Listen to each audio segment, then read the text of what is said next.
State Bank.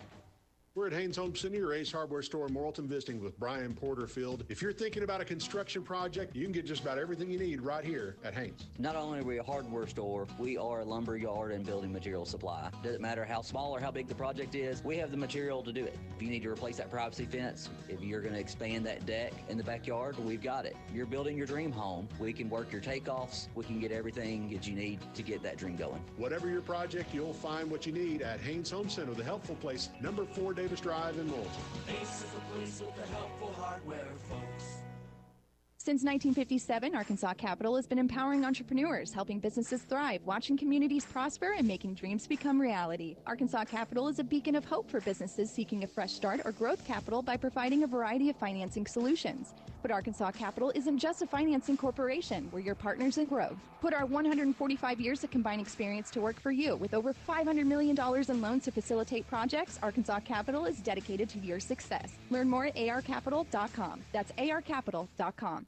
We all have our traditions, from Friday night lights to Saturday morning hunts. These are the traditions we pass down to the next generation. Now, we might have hung up our cleats a long time ago, but come tomorrow morning, we can still put on our camo and hunter orange, because some traditions last a lifetime. Get your hunting license and enjoy a season of memories, both on the field and in the woods. This message is brought to you by the Arkansas Game and Fish Commission. Hunt natural. Here we go now. Let's go! Morrilton High School Devil Dog Football.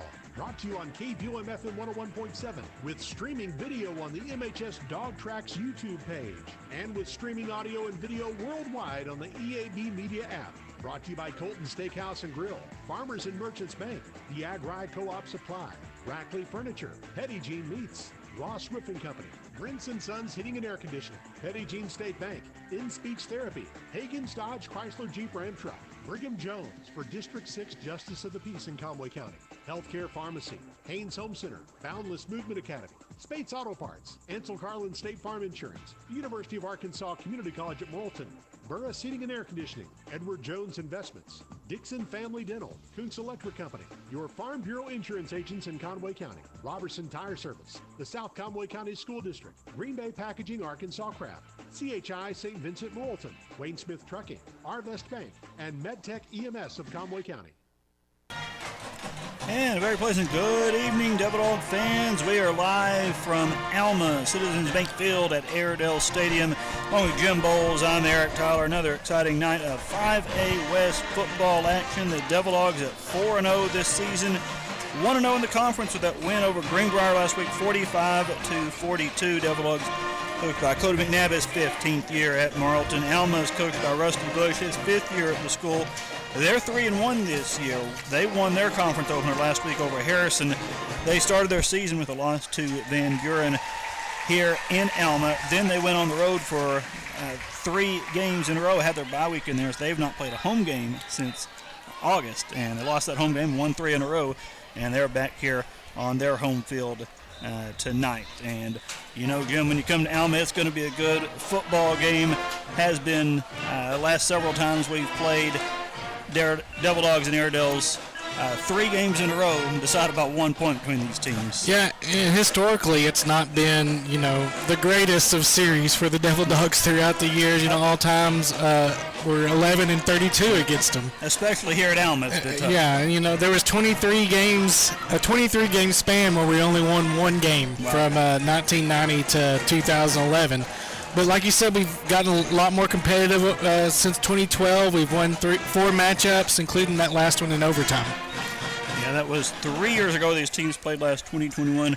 Devil Dogs 35-34 in overtime. Alma in that game scored a touchdown first to start overtime. We blocked the extra point, and then we got a touchdown, won it with the PAT, and then did not play in 2020, had a cancellation with COVID. 2019 was the last time we were in Alma. Airedales escaped 29-28 on a late field goal in that ball game. So, and I think we led that game most of the way. I think we. And it was an exchange student at Alma that kicked the game-winning kick. Olaf Olsen, that's his name. So he made, I think, a 38-yarder to beat us, and then Devil Dogs won at Morrilton in 2018. 32-22, and then two matchups prior to that were talking about 3 points and 2 points. So, and expecting the same here with these two very good football teams. When you look at this Alma team, Jim, it starts with their running back, really, Israel Towns Robinson, and he's a big guy. He's a big guy. He's committed to Henderson State, I believe, and as a running back. And, on the season, he missed, I think, their game against Hot Springs, which they won by 3. But on the year, he's got 349 yards, 5 touchdowns. And then on defense, he starts also in the inside linebacker. They only have him registered for 1 tackle on the season. I thought I saw him make a couple tackles against Van Buren, but he's a star for them for sure. Yeah, and he's one of them plays both ways. They actually have quite a few players that go both ways, so a little bit smaller roster for Alma than what we're used to seeing. Devil is actually with more players than the Airedales this year, and they have I think all 3 of their starting defensive linemen start on the offensive line. So I have several guys going both ways, so we'll see if maybe fatigue or something will catch up to them late in the game. Now they do move in and out an awful lot, and you can tell that Coach Bush is trying to keep his guys fresh. But looking at the tape, you got to look at Easton Daly, and yes, the son of Adam Daly, who was here when I played and was so good at linebacker. His other Daly son was a quarterback here, and Easton, though, he is not. He is 6'2", 307 pounds, starts at left tackle, starts at nose tackle, and on the year for him, 3 tackles and a tackle for loss is what they have. But he's going to be a load to move there in the middle, and if it's anything like trying to block his dad, it's not going to be easy. No, and he's a big guy, as you mentioned. Devil Dog offense, though, has been really, really good this year, averaging over 41 points per game, doing it through the air primarily, but got the running game going last week. Raylan Thomas, a good night a week ago. We're going to need to see some more of that again tonight. Yeah, Raylan, on the season now he's got 177 yards on 48 carries. He got in the end zone twice, which is good for him. But a key for this offensive line, Coach kind of talked about a little bit, and he hopes they match up more on our receivers to open up the box. I don't know what our offensive linemen will do if there's not 8 people in the box. Yep, it'll be different look perhaps from this Alma defense, but we'll see here in just a few minutes. Still a little bit till we get this ball game started in Alma. We'll take a timeout and have more pregame talk when we come back after this. It's Devil Dog Football and KVOM, part of the EAB Sports Network. Mike Rackley of Rackley Furniture. For quite some time, we've been telling folks that you had to temporarily relocate to the North Plaza Shopping Center near Ortega's while you did some major remodeling and repairs on your store across from Walmart. Now you tell me you'll be moving back soon and you need to clear out the temporary store. Right, everything that was on the floor over there will be marked down, ready to move. Mattress sales are going to be great. We need to move it at a good deal. All right, help them and help yourself. The moving sale is underway at Rackley Furniture for a limited time at their temporary location in the North Plaza Shopping Center near Ortega's. Arkansans have trusted the expert surgical teams at Baptist Health for more than a century. And through the years, we've excelled at surgery that puts the patient first. Heart surgery, orthopedic surgery, neurosurgery, breast cancer surgery, and any surgical challenge you face. At Baptist Health, we put all our effort into perfecting one very particular type of surgery, yours. Learn more at baptist-health.com. Baptist Health, for you, for life. Just what does free opinions mean, and don't they usually wind up costing you a bunch of money anyway? Hi, I'm Randy Brentz, and at Brentz & Sons Heat and Air, we're not in the business of giving opinions. We offer professional sales, service, and installation, 100% financing, jobs done right the first time, and the best warranties available. Call or come by and see me at Brentz & Sons Heat and Air, 807 North St. Joseph, 354-4642. Because we know what everybody says about opinions anyway. Hello, this is Craig O'Neill, broadcast legend turned family therapist. Parents, if you have a child chronically late for school because they can't get up on time, cook Petit Jean bacon for breakfast. When your home is filled with that hickory smoke flavor, you don't just start the day, you embrace the day. Petit Jean bacon in the pan means the morning will pan out better than planned. Family owned and operated for 4 generations. Petit Jean meat, Oh, you'll taste the difference. Ross Roofing Company is celebrating 60 years of service to Conway County. Frank Ross on the Ross Roofing Difference. For 30 years, I've told people what I do. Let me tell you what I don't do. I don't send anyone to your house. I don't cold call. I don't put cards on doors. When you call Ross Roofing, you get Frank Ross. I come to your house. I want to meet you. One of my favorite parts of this business is meeting everyone. And I don't take deposits. You're not going to pay for something you don't have yet. You pay us when you tell us you're happy. Ross Roofing Company celebrating 60 years of service to Conway County. 501-354-5280 or 501-208-1622. Petit Jean State Bank is celebrating 25 years of being right in town and always in touch. Conway County's only locally chartered bank, opened for business on February 16, 1999. And they're celebrating this milestone all year long, giving away $25 on the 25th day of each month with the winner at each of the bank's 3 locations. Congratulations to the winners from the September 25th drawing. Jeanette Davis, Timothy Maxwell, and Curtis Connor. Stop by the main bank, lending services, or the university branch and sign up for the next drawing to be held October 25th. It's the 25th anniversary celebration all year long at Petit Jean State Bank, member FDIC. Welcome home to hometown banking, Petit Jean State Bank. Back here from Alma inside the Haynes Home Center broadcast booth, the outdoor booth tonight. We are set up outside in the film deck, a little bit higher up than normal. Yeah, our cables do not convert to their cables, so we get to spend the evening with Henry and Cole up here. Yeah, nice. It's going to cool down a little bit. Sun's disappearing a bit behind the trees off in the distance, and captain's about to make their way to the middle of the field. I haven't paid close enough attention to know if we're going numerical order on our captains all season, but tonight we have number 30, 31, and 32. Alec Van Ness, August Stovall, and KJ Foster serving as the captains for the Devil Dogs, going out to middle of the field as we speak.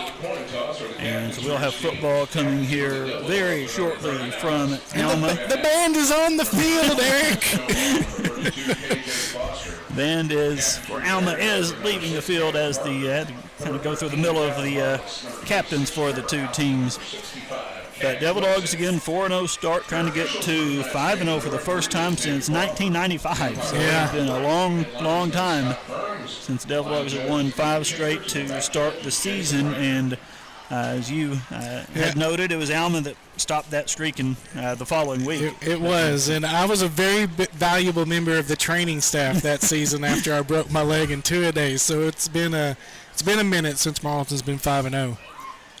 And looking to get to that mark here tonight, but never easy when you come to Alma and face the Airedales as Morrilton wins the coin toss and defers to the second half. So Devil Dogs will kick off to start the ball game to Alma, which we'll have here in just a few minutes. So not quite ready for our opening kick. We can get another timeout in here. And when we come back, we'll be ready to have our opening kickoff from Alma. After this, it's Devil Dog Football on KVOM, part of the EAB Sports Network. From your first paycheck to your first home, starting your own business, or celebrating your retirement, we're here for all of life's important moments. At Simmons Bank, our modern banking solutions make managing your finances effortless and efficient, so you can focus on what matters most. Simmons Bank, proud supporter of the moments that matter. SimmonsBank.com, member FDIC, equal housing lender, all accounts subject to approval.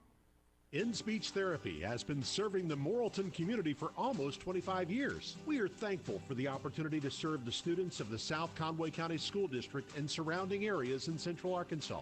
Our clinic is located right here in Morrilton at 1510 East Harding Street, where we offer speech therapy for children and adults, along with reading, spelling, and tutoring support. To find out more, call 501-289-1419 or check us out on Facebook. You can also visit our website, inspeechtherapy.com. That's the letter N, speechtherapy.com. We are proud to support Devil Dog Athletics. Go Dogs! Hello, this is Brigham Jones, and I'm running for re-election for Conway County Justice of the Peace for District 6. While on the Quorum Court, I've helped implement new county ordinances that streamline county government, cut wasteful spending, and help secure raises for all county employees. As chairman of the jail committee, I've worked alongside the sheriff and jail administrator to restructure jail funding, which will bring in more than $250,000 to the county this year alone without costing you, the taxpayer, any more money. I ask for your vote on November 5th so we can keep Conway County moving forward. Re-elect Brigham Jones, Conway County Justice of the Peace on November 5th. Paid for by Brigham Jones. And Marlton kickoff by Tyler Kimbrough is taken to the 20-yard line by Alma as this ball game is underway, and it is returned out close to the 40. Demarius Criswell on the tackle. Alma will start at their own 37-yard line, going from our left to right in this first quarter. Alma in the all green tonight, green hats, green shirt, green pants. Marlton with the maroon helmets, white shirt, white pants. And the Alma quarterback, we didn't mention, number 10, Michael Taylor. And they'll start with an empty backfield, 4 receivers to the right, 1 to the left, the short side of the field. And it is going to be a keeper for Taylor. He is chased in the backfield. He will get positive yards, though, as he crosses the 40. Devils almost had him back there. Rashid Criswell gave chase, but Taylor was able to get around him. Foster got him, but they gained about 5 yards up to the 42. A good run by the quarterback, Taylor, on the first play of the ball game. Ball's on the right hash this time, and they will fake it to the running back. High pass incomplete, intended for number 3, Byron Standridge. And it'll be third down and 5. Yeah, trying to go into the flats, and overthrow there from Michael Taylor. He hasn't thrown the ball an awful lot this year. Let me find that. He's 42 of 70 for 60%, so not a lot of passes, especially compared to Maddox. And see what they do on third down and 5, as it will be keeper again for the quarterback. He's going to have a first down and more across midfield with a 40, breaking a tackle inside the 20, down near the 10-yard line before Jamarcus Sandig gets him down. And that was Morris on the carry, so a little different. You know, we haven't seen Towns Robinson. Now he's coming in, but into the red zone goes Alma on first, or in a first down. He snapped it to Lyndon Morris, who had the big carry. Taylor's back in. Now Towns Robinson is in behind him in the pistol set. They'll hand it to Towns Robinson. He is hit immediately by Nick Hammock, and he will be stopped just shy, I guess, of the line of scrimmage, because that was first and goal, and Devil Dogs get him at about the 10.5-yard line. Yeah, so officially he'll lose a yard on his first carry tonight. And you can just tell he's a large man back there at the tailback position. So on second and goal from the 11-yard line now. Taylor will give it again to Towns Robinson. Again, Devil Dogs get him in the backfield. It's Rashid Criswell. They tried to go outside with it that time. Yeah, and a good job by Rashid. He kept outside containment there and was able to shed his blocker and bring Towns down for another yard loss. So third and goal. They're back at the 12-yard line now. So they've got Morris back in the backfield here. He will get the snap and the shotgun. Towns Robinson standing to his right. And all 3 receivers are to the right side, the short side of the field. They have a tight end in there as well.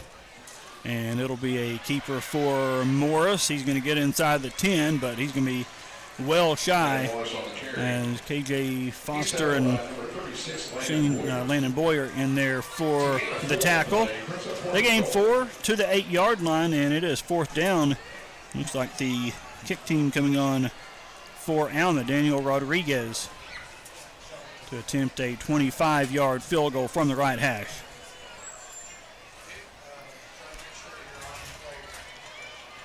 And it will be Michael Taylor to hold for Alma. A little bit of a low snap. The kick, though, is up, and it is good.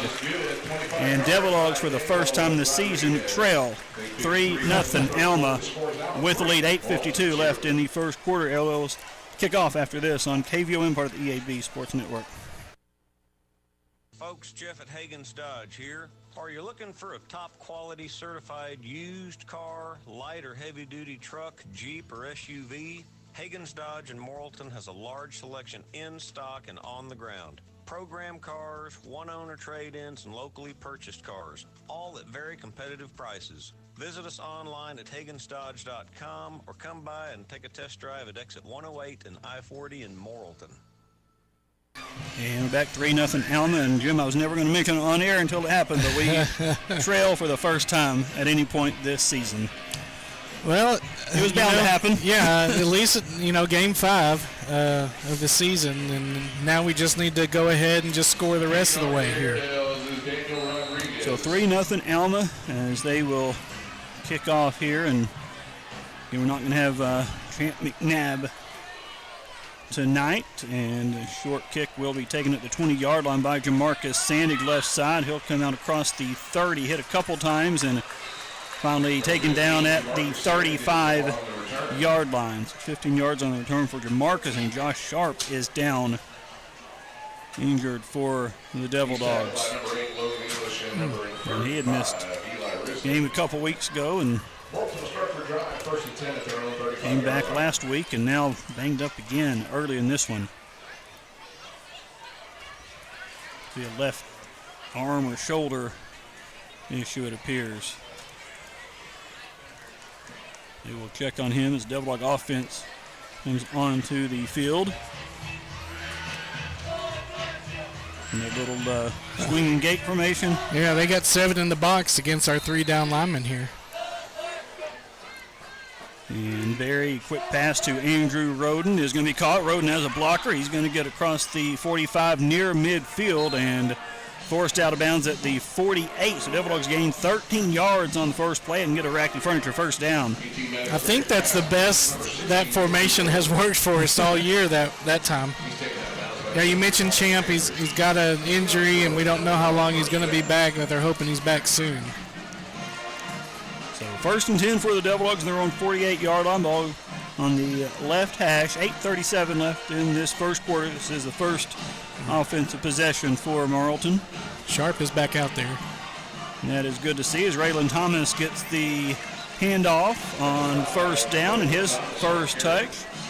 Gains 4 yards from the Marlton 48 to the Alma 48. Looks like the 47 actually give him 5. And that was that Daly kid making the tackle.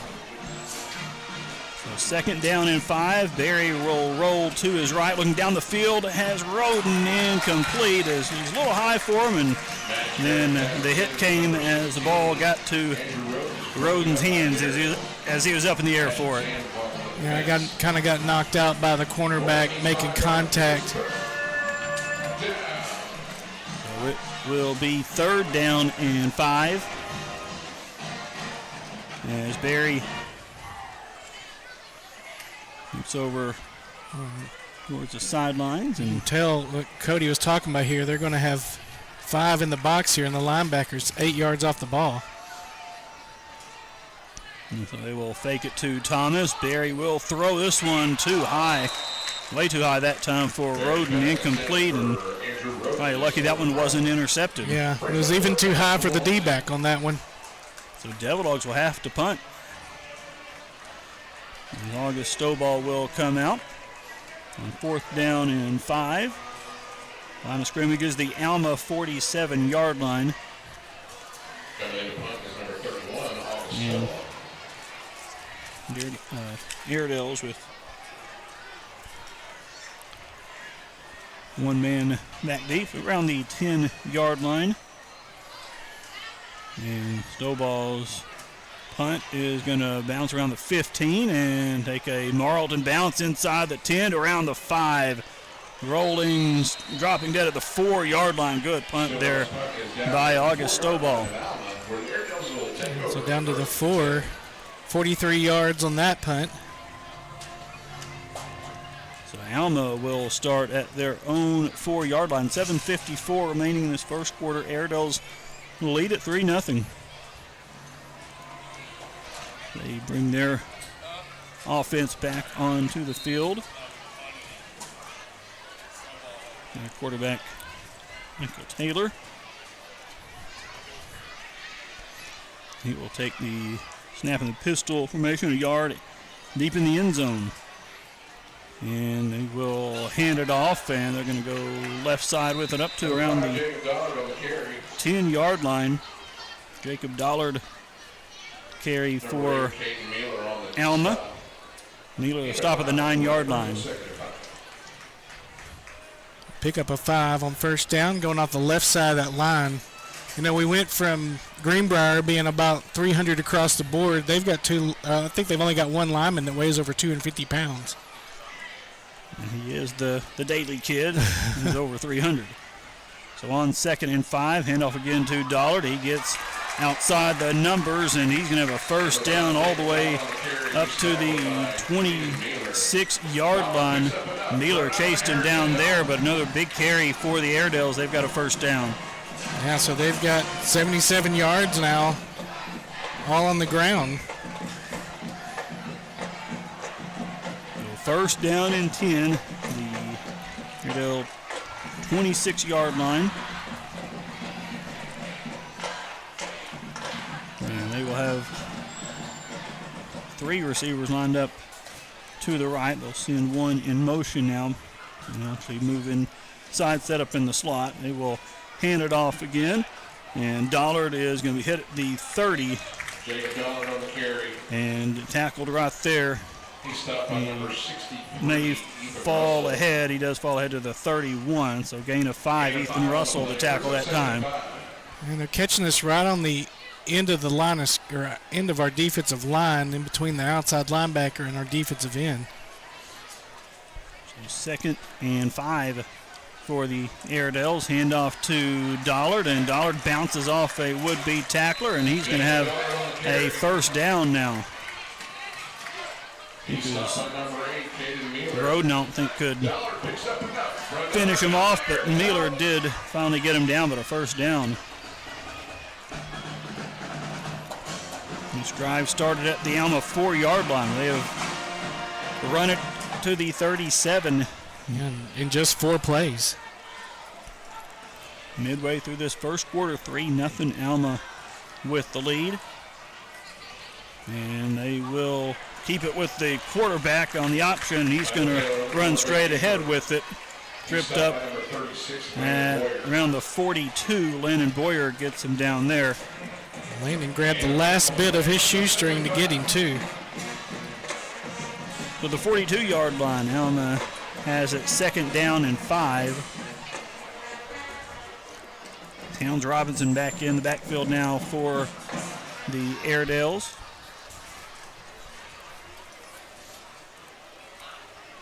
He's standing about 2 yards behind the quarterback. They'll shift the tight end over to the right side, and they will hand it to Towns Robinson. He gets outside. He's got some space. Devin Williams will chase him down, but in Marlton territory all the way to the 42-yard line. Another big run for the Airedales in a first down. Yeah, it's just not working out for this Marlton run defense early on. They're over 100 yards on 11 rushes. And that first down and 10 at the Devil Dog 42-yard line.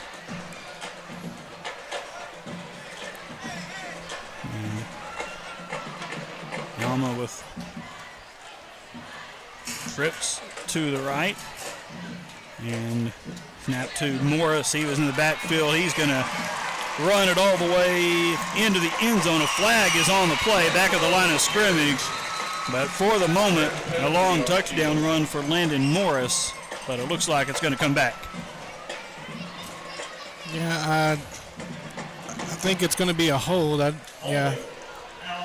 I saw a block in the back too, but I'm pretty sure that's legal behind the line of scrimmage. They do call holding, and so that'll make it first down and 20. That flag was right at the line of scrimmage, and that'll back them up into Alma territory to the 48. So first down and 20 from there. 4:25 left in the opening quarter. 3-0 Alma with the lead. Towns Robinson again in the backfield. They give it to him. He is hit and dropped. A big-time hit there for Shane Willis. And a loss of 2 on the play. Yeah, that's a great job by Shane on that one, and got into the backfield and squared Towns Robinson up and brought him down for a loss. So it'll be second down and 22 now for Alma. They're at their own 46. And Towns Robinson is to the left of the quarterback Taylor. Ball just inside the left hash, and some pre-snap movement, and Hayden Johnson will push down the Alma offensive lineman when he saw the movement. There's a false start on the Airedales, so second down and 27 now. And line of scrimmage now the 41.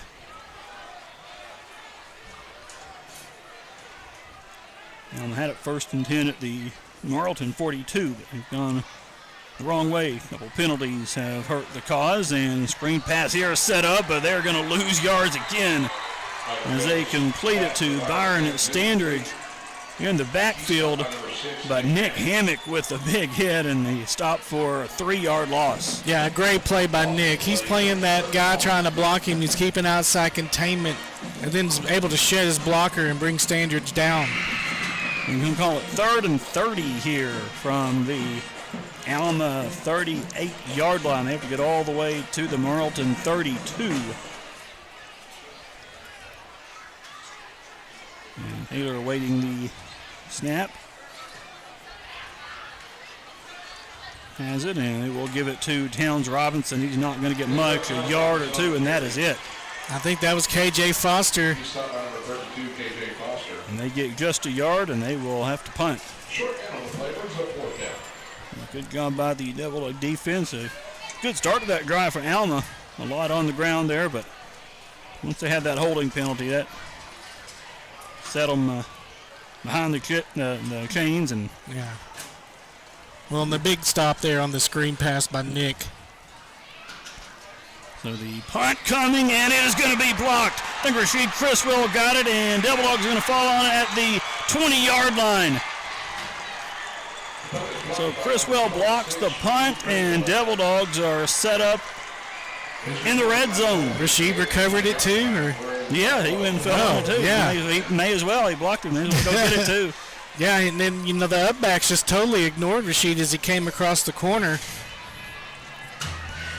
So Devil Dogs with it. 1st and 10 at the 20-yard line of Alma with 2 minutes left in the first quarter. Airedales lead at 3-0. Devil Dogs have had just 4 plays offensively thus far, 10 minutes into the game. And Barry will look to the right side near the end zone. It is going to be caught by Raylan Thomas out of bounds at the 3-yard line. 1st and goal for the Devil Dogs. Barry started left and then turned back through it to the right sideline and found Thomas open. So from the 3-yard line, Barry will hand it off to Thomas. Thomas is going to make his way into the end zone. Touchdown, Devil Dogs. Man, a great hole there on the right side behind Trafford. And Marlton able to punch it in. Thomas's 3rd touchdown of the season. Devil Dogs have the lead now. Takes just 2 plays, 9 seconds after the block punt to go 20 yards, and 6-3 Marlton. Tyler Kimbrough on for the PAT. With 1:51 seconds to play in this first quarter. And the extra point is up and good. And with 1:51 left in the first, Devil Dogs lead at 7-3. Morrilton kicks off after this 30-second timeout on KVOM, part of the EAB Sports Network. Healthcare Pharmacy in Morrilton is your trusted, locally owned Good Neighbor Pharmacy. It's where you'll find all your prescription and immunization needs. They know you and your doctor, and they'll give you written advice on how to take your medicine properly and any possible side effects. That's personalized service that you deserve from your pharmacist. Healthcare Pharmacy, number 10 Hospital Drive in the Morrilton Medical Clinic building, 501-354-1460. Back from Alma, and talked in the coaching show about special teams, and it was a special teams play that set the Devil Dogs up there. Yeah, just a great job there by Rasheed Criswell coming off the corner, and just was unblocked. Went and for sure he hit the punter, but he for sure made contact with the ball on that one. So 7-3 Devil Dogs as Kimbrough will kick off. It'll be high kick taken at the 23-yard line, and Marius Criswell is going to ride down Ashton for Alma. I'm not going to try to say his last name, Jim. Oh, I'll try. Number 2. Shenhuvong. Sure. But he was the return man for Alma, and he takes it to the 32-yard line for Marius Criswell. Forces him out of bounds. So a minute 46 left in the first quarter. Devil Dogs lead it now 7-3. You just need to listen to the PA announcer next time he says it, and then. Well, yeah, I was trying to hear what he said. I still don't think I could pronounce it. I think he's had a couple of brothers that have played through the years too. I remember that last name. And quick pass on first down the flats. They're going to complete it, and they're going to get 2 or 3 yards, but a pack of Devil Dogs there to get the receiver down. I think it was Cash Ferris, number 1, on the reception, and they get 4 yards up to the 36. I think Darian Tonygate led the charge there for the Devil Dog defense. 2nd and 6 for Alma. And they have it at their own 36-yard line. And trips to the right. And pass that way is going to be caught for a loss by number 1 Cash Ferris. It might have been a backwards pass. Yeah. But he had to go to the ground to make the catch. And they lose 5 yards back to the 31. And I think he knew he had to catch it, or it would have been a live ball. I'm going to call it a pass for now. I don't know. Either way, it's going to be 3rd and long here for the Airedales. Yeah, they lose 5 either way. It's 3rd down and 11 right now, and they're on the right hash this time. And Haler's pass is going to be off the hands of the intended receiver. Little mustard on that one, and unable to be caught. So it'll be 4th down, and the Alma punt team back onto the field. Now he put some heat on that one, and it just went right through. I think that was Trevor Allen, or it may have been 20. Braden Polecat. Yeah, I remember that name. Yes, Polecat, yeah. I was telling my wife about that last. It's the first polecat I can recall seeing in over 20 years. I've not come across a polecat for a person's name in a while, if ever, actually. High punt is going to be a fair catch by Dante Cox, and then he takes off and runs. That's going to be a penalty. Should be. I don't think they threw the flag. So he called a fair catch inside the 30 and then ran with it like he was going to return it. And no Keep flag. waiting for that, yeah. It's supposed to be a delay of game, but they got away with one there. Yep. I mean, they blew the whistle right away, and they knew he called fair catch. But now they throw it very late. Well, we knew it was coming. This will cost Devil Dog some yards, and Dante knows it too. Yeah, and he would have had a big return too if he hadn't called fair catch. It was probably one of those timing things that was so high. It had the good hang time, so he called fair catch and didn't realize there was nobody space. there. Yeah. I won't fault the guy for that. They never put me back on punt returns there. Yep. So that 5-yard penalty will back the Devil Dogs up to the 21. The fair catch was at the 26, and so we'll start at the 21, 1st and 10 still.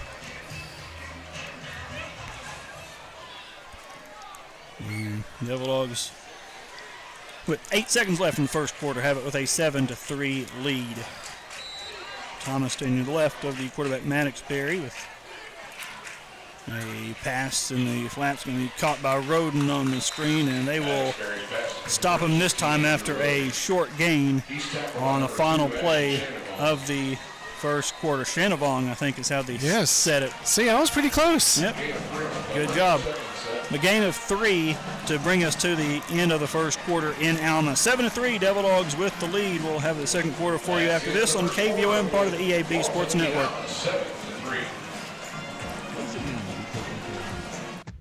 And to know that the people around you are taken care of too. What does it feel like to trust that you'll be able to get health care, to prevent illness, and to help you heal? Arkansas Blue Cross and Blue Shield has been taking care of Arkansans for more than 75 years, providing health insurance and peace of mind, so you and the ones you love can live your best life your whole life long. Take good care, Arkansas. Visiting with Brian Porterfield from Haynes Home Center. You know, local business is more important than ever, and it doesn't get more local than Haynes Home Center, Brian. That's right, Rich. We are locally owned and operated. Ace is a big name, but they're a buying group for us. The everyday of our store is 100% local. And when you go to Haynes Home Center, you're going to deal with your neighbors. You're going to see your friends you run into in the grocery store, the person you sit next to at church. That's who's going to assist you with all of your home needs. Go see the helpful folks at Haynes Home Center, number 4 Davis Drive in Morrilton. We start the second quarter in Alma, the Haynes Home Center broadcast booth. 2nd and 7 for the Devil Dogs, leading Alma 7-3. The line of scrimmage, I guess 2nd and 8. They call it the 23 is the line of scrimmage.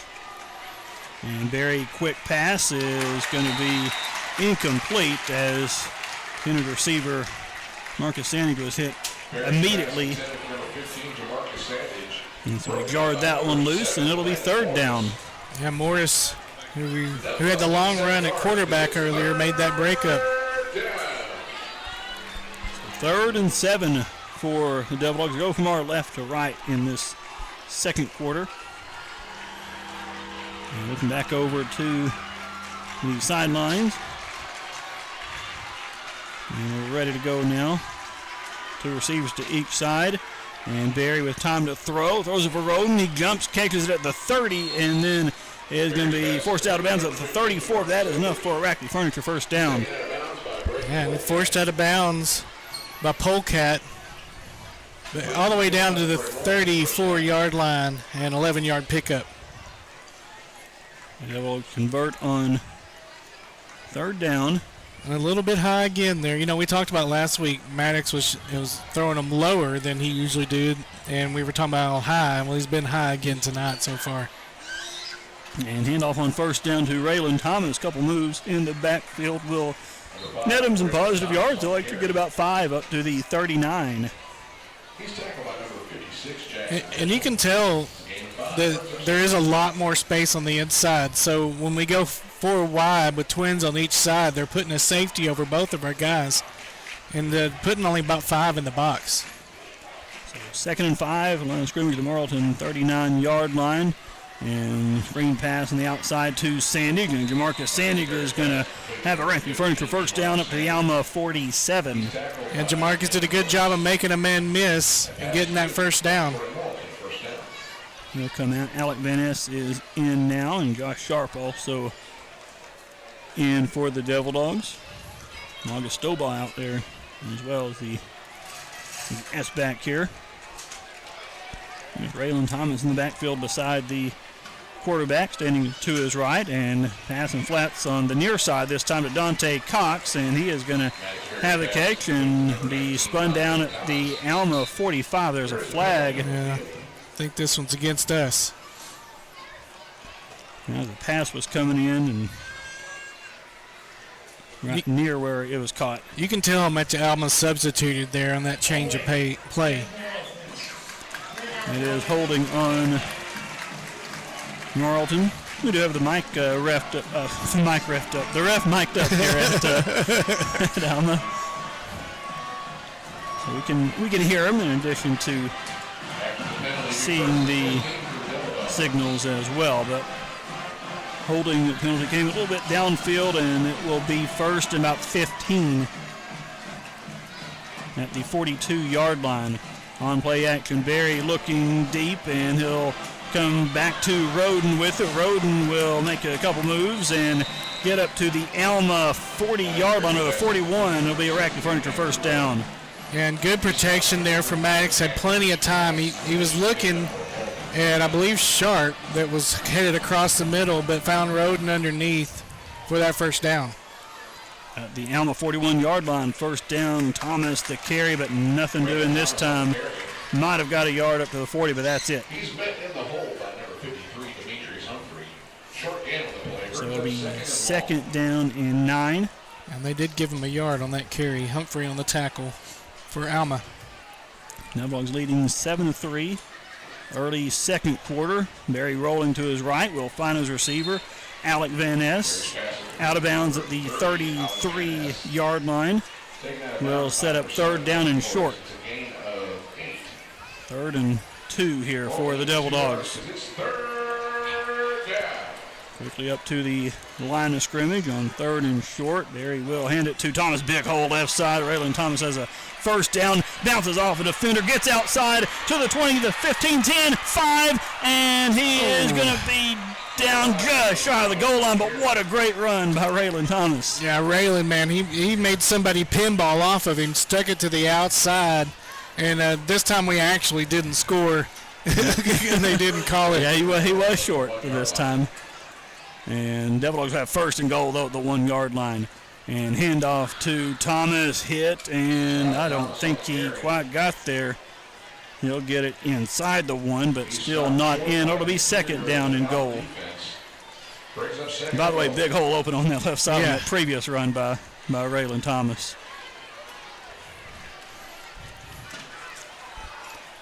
And that's Dickerson over there at the left tackle position. And on second and goal, Thomas hit in the backfield this time, and it'll be third down. So they get him at the 2-yard line. So lose a yard, it'll be third down and goal. Yeah, Byron Standridge came in and met him in the hole, and tie formation again for the Devil Dogs. And Berry will keep it this time, and he's going to lose his footing and lose the football.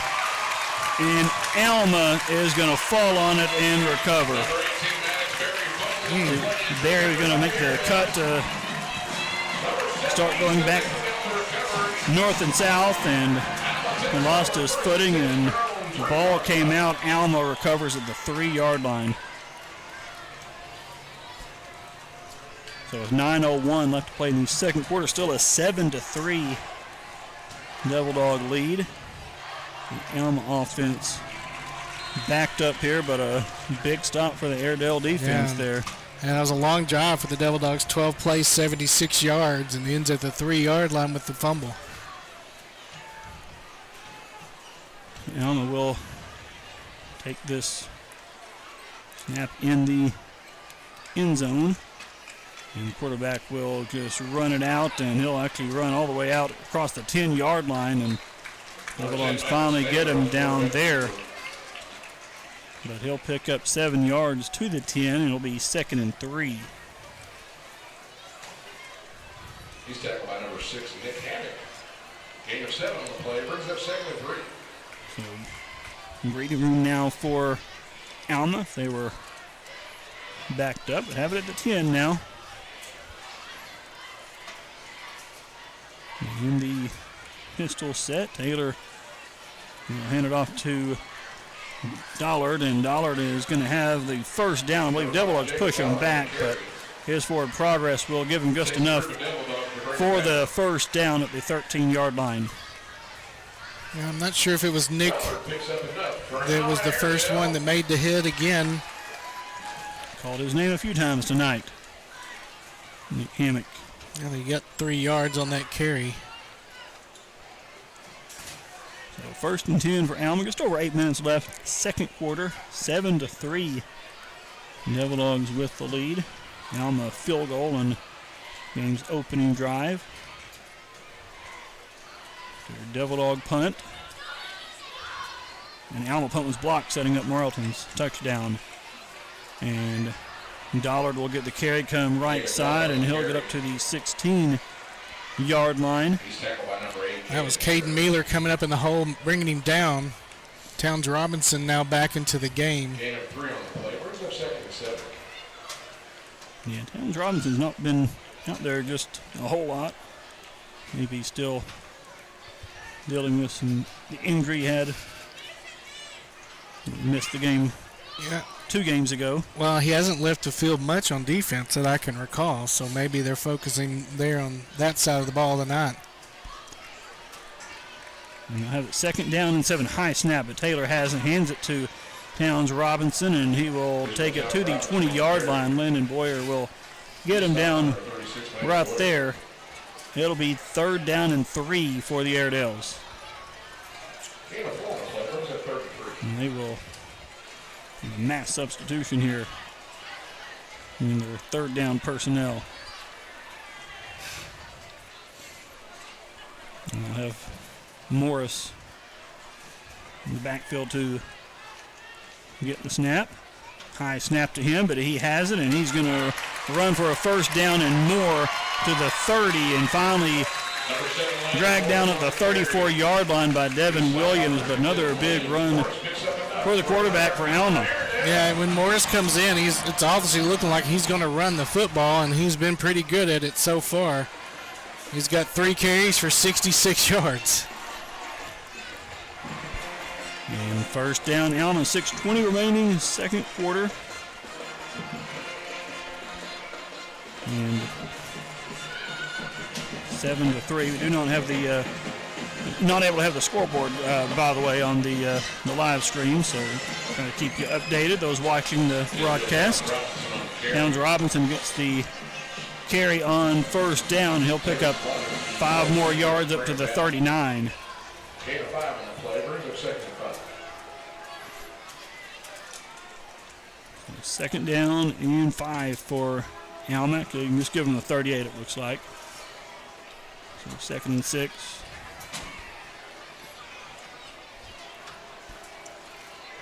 And Taylor waits the snap. Has it. He will give it to the running back, Towns Robinson. He'll come left side. He stopped shy of the 1st down. Caden Mealer and Landon Boyer on the tackle. It'll be 3rd and short for Alma.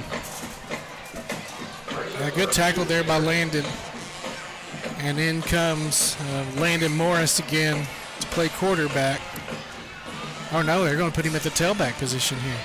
Okay, never mind. And they'll move the other ones that had lined up outside, and now we're going to have a flag thrown. And a timeout.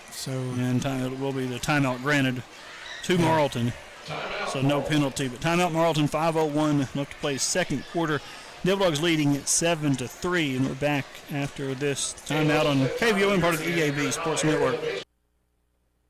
Athletic Performance Program is back at Boundless Movement Academy. Hi everyone, Coach Savannah here, the head coach of Athletic Performance. I'm excited to announce that our program is back and better than ever. Whether you're 3 or 93, we have a class for you. From toddlers to seasoned athletes, our expert instructors are ready to help you unleash your full potential. We offer a wide range of classes designed to boost your strength, flexibility, and overall performance. Visit i-am-boundless.com to view our full class schedule, including days, times, and options for every level. Hurry, enrollment is open until all slots are filled. At Boundless Movement Academy, your limits are just the beginning. We can't wait to see you there.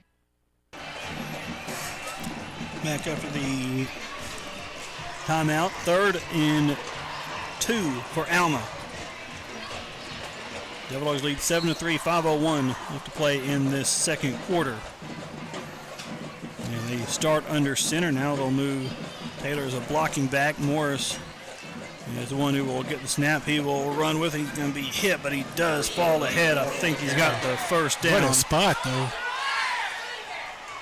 Yeah, with that spot, he's got the 1st down. Just enough on the keeper for Morris. They give him the 44-yard line.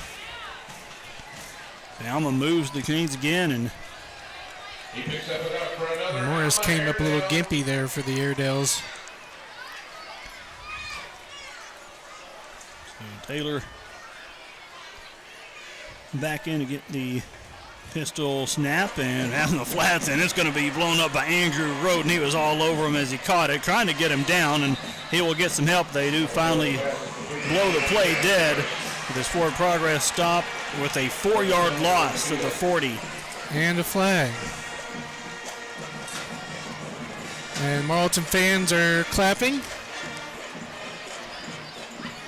And it is back in the backfield, back where the tackle was being made. Yeah, personal foul on Alma. So that'll cost them 15 yards after the play. They lost 4 yards on the play, and then the 15-yard penalty. I looked down. I didn't see exactly what happened, but I could tell Cash Ferris was not happy about being gang tackled there by Roden and Sandage. So it'll be second down and long for I've got 22. Alma. And they've got 29. Yeah, he lost 4 on the play, right? Yeah. 15 yards, so there should be second and 29. They'll be right. As the pass on second and long is going to be short, incomplete, and be third down and long. Third and 29.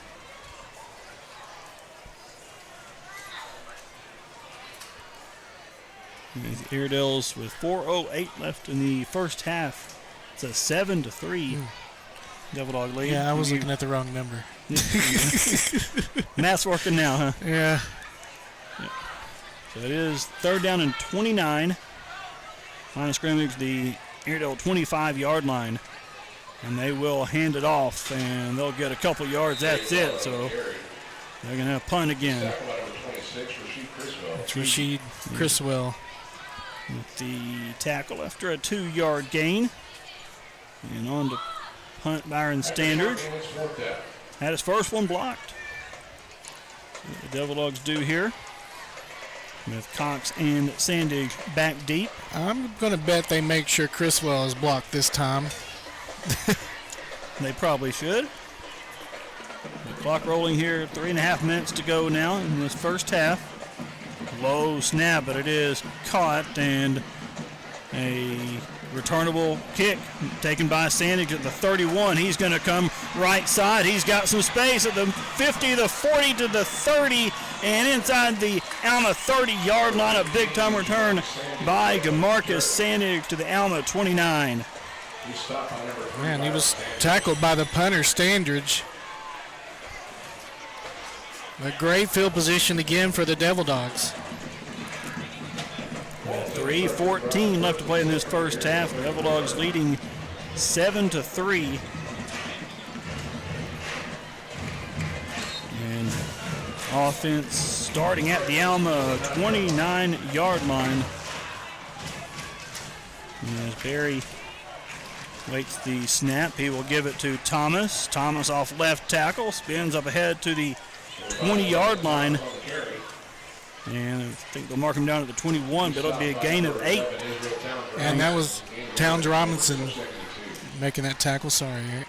2nd and 2 for the Devil Dogs. I keep talking over you like it's our first game back or something. It's the first game outside this It year. is. That's what it is. I'm sweating too much. And Barry, quick pass, going to be caught at the 15. And Alec Van Ness up to the 11-yard line. They'll mark him down at the, should be the 11. Down the far side says the 12, but it'll be Iraqi Furniture first down. They will call it the 12-yard line.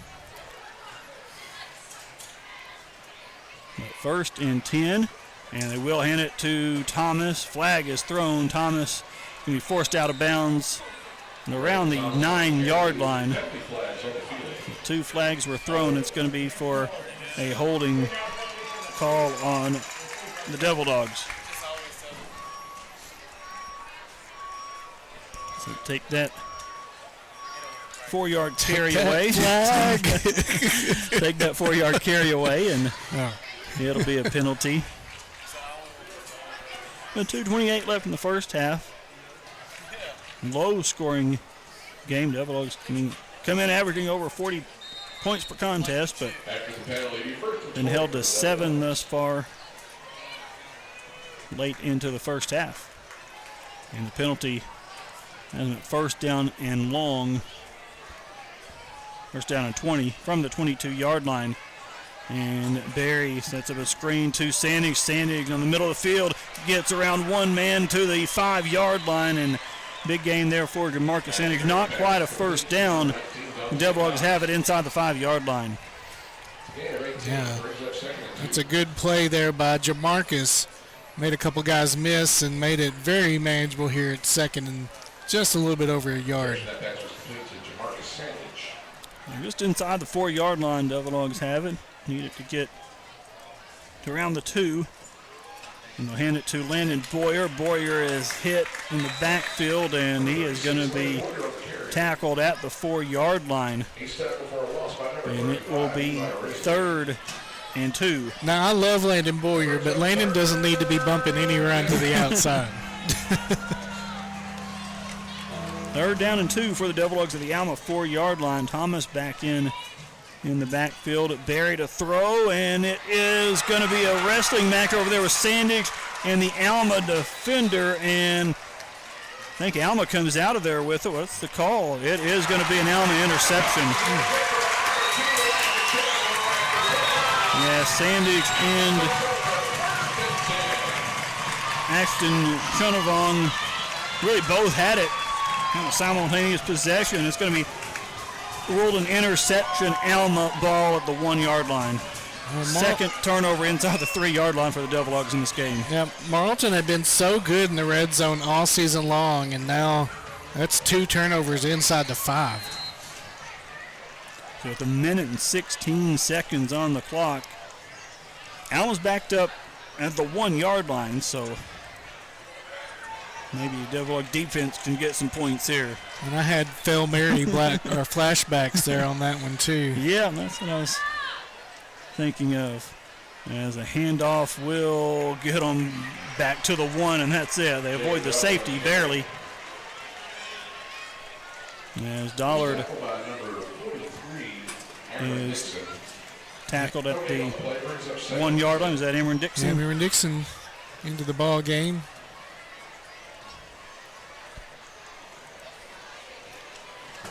Alma running some clock out here. Neither team calling a timeout. And Alma have about 30 seconds left before they have to snap it here. And it will be a quarterback run. He'll get some space on the outside out to the 20-yard line, and tackled there by Caden Naylor at the 22. So a first down. The Airedale's Michael Taylor on the carry. He picks up 21, and they've got a first down with 27 seconds to go. And clock back in motion if the ball was set.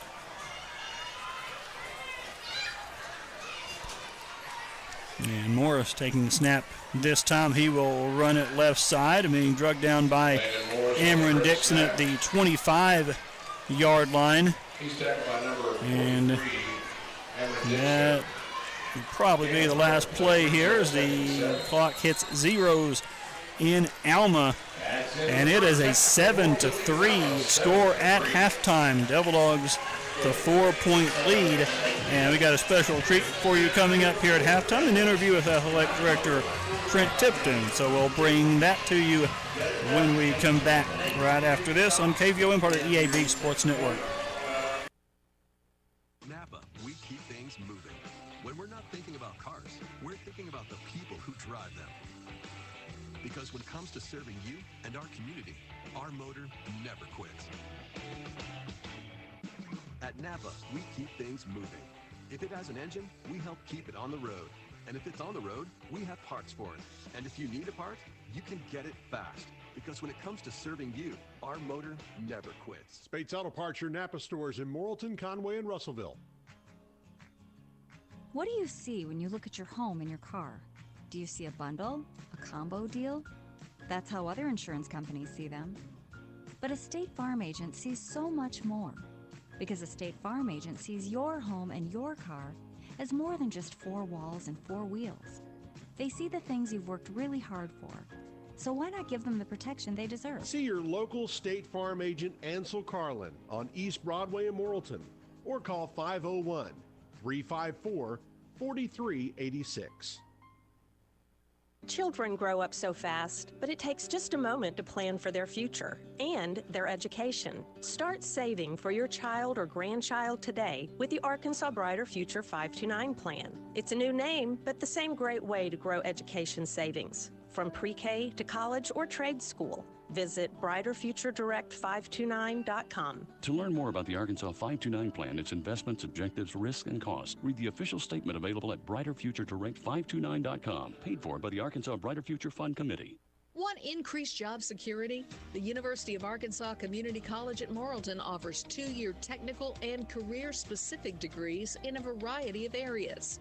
Enter the workforce sooner with highly valued skills that can make you an essential employee. Apply now at uaccm.edu. UACCM Practical Nursing and Registered Nursing are accepting applications for the spring semester now. The last day to apply is October 18th. These nursing programs at UACCM are great steps to take in your medical career. And the most recent classes posted an overall 100% NCLEX pass rate. Learn more at uaccm.edu. We're at halftime in Alma and taking this opportunity to catch up with Marlton High School Athletic Director Trent Tipton about some of the other happenings within the athletic department. Coach, we'll start with golf. I know that season has wrapped up. I know you had a golfer, one of your girls, did particularly well this year. Yeah, Mackenzie.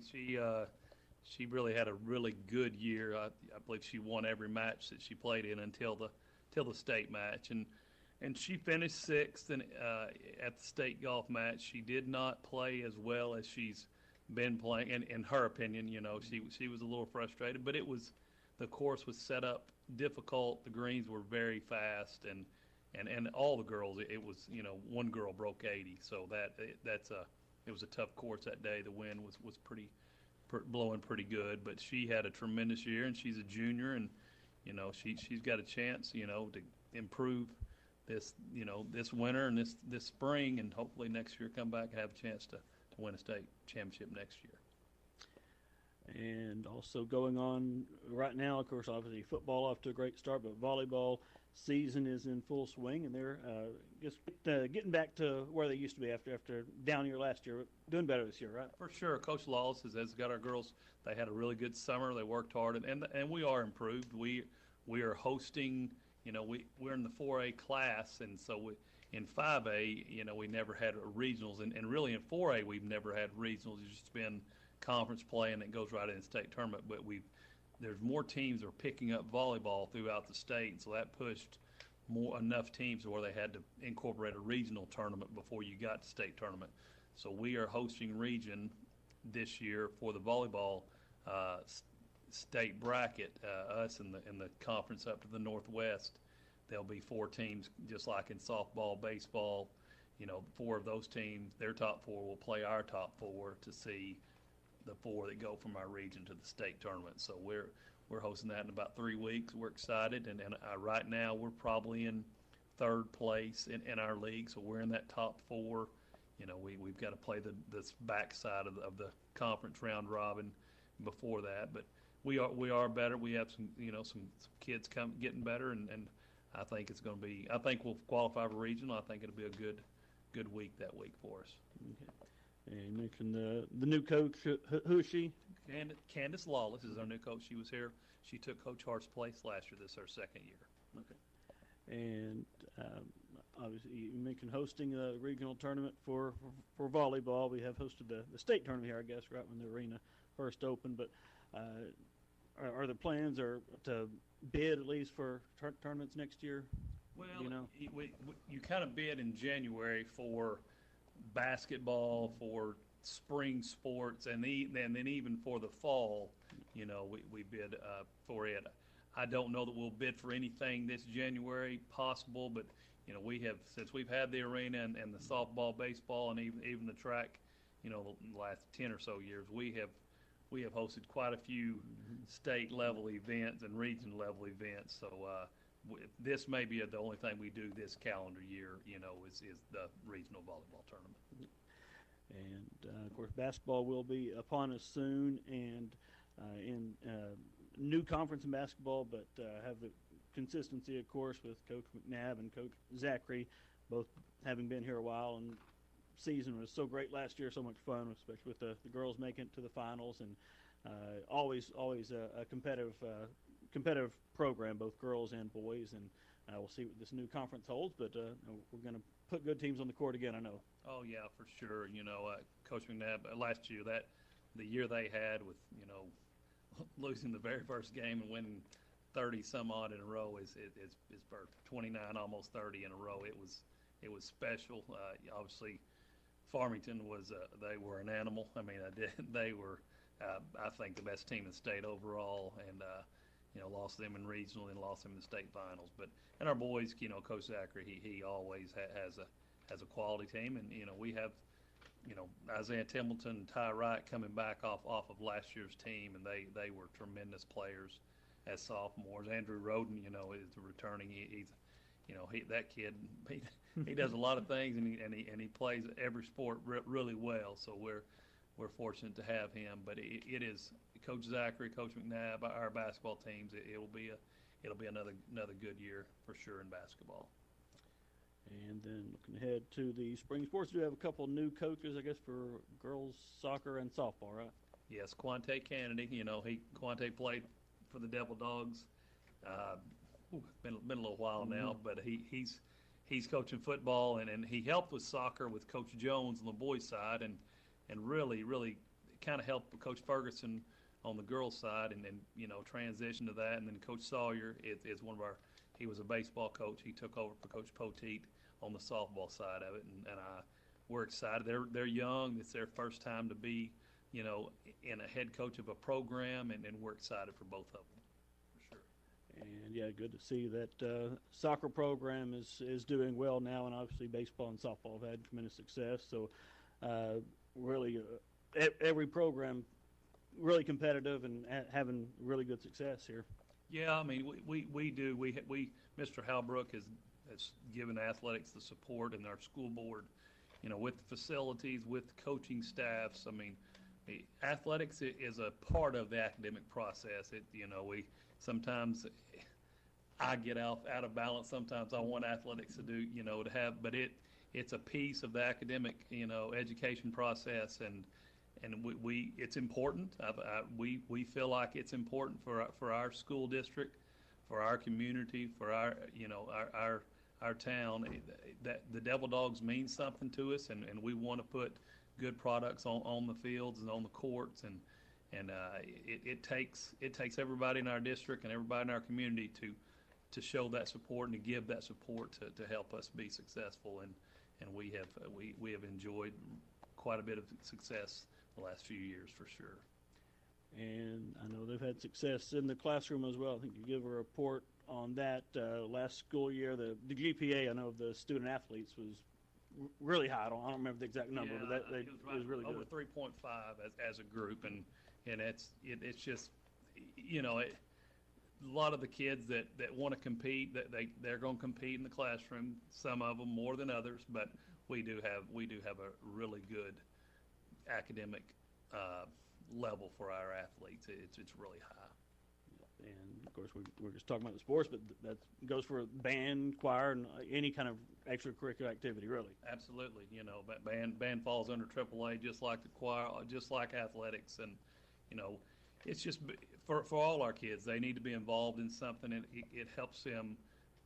Gives a little motivation. It gives a little to where their accountability, and it's good for our students. Well, thank you so much for the update, and we'll be, of course, continuing following all the sports as their season approaches, but focused on football right now, certainly, and of course volleyball going on as well. Coach, thank you so much for the update.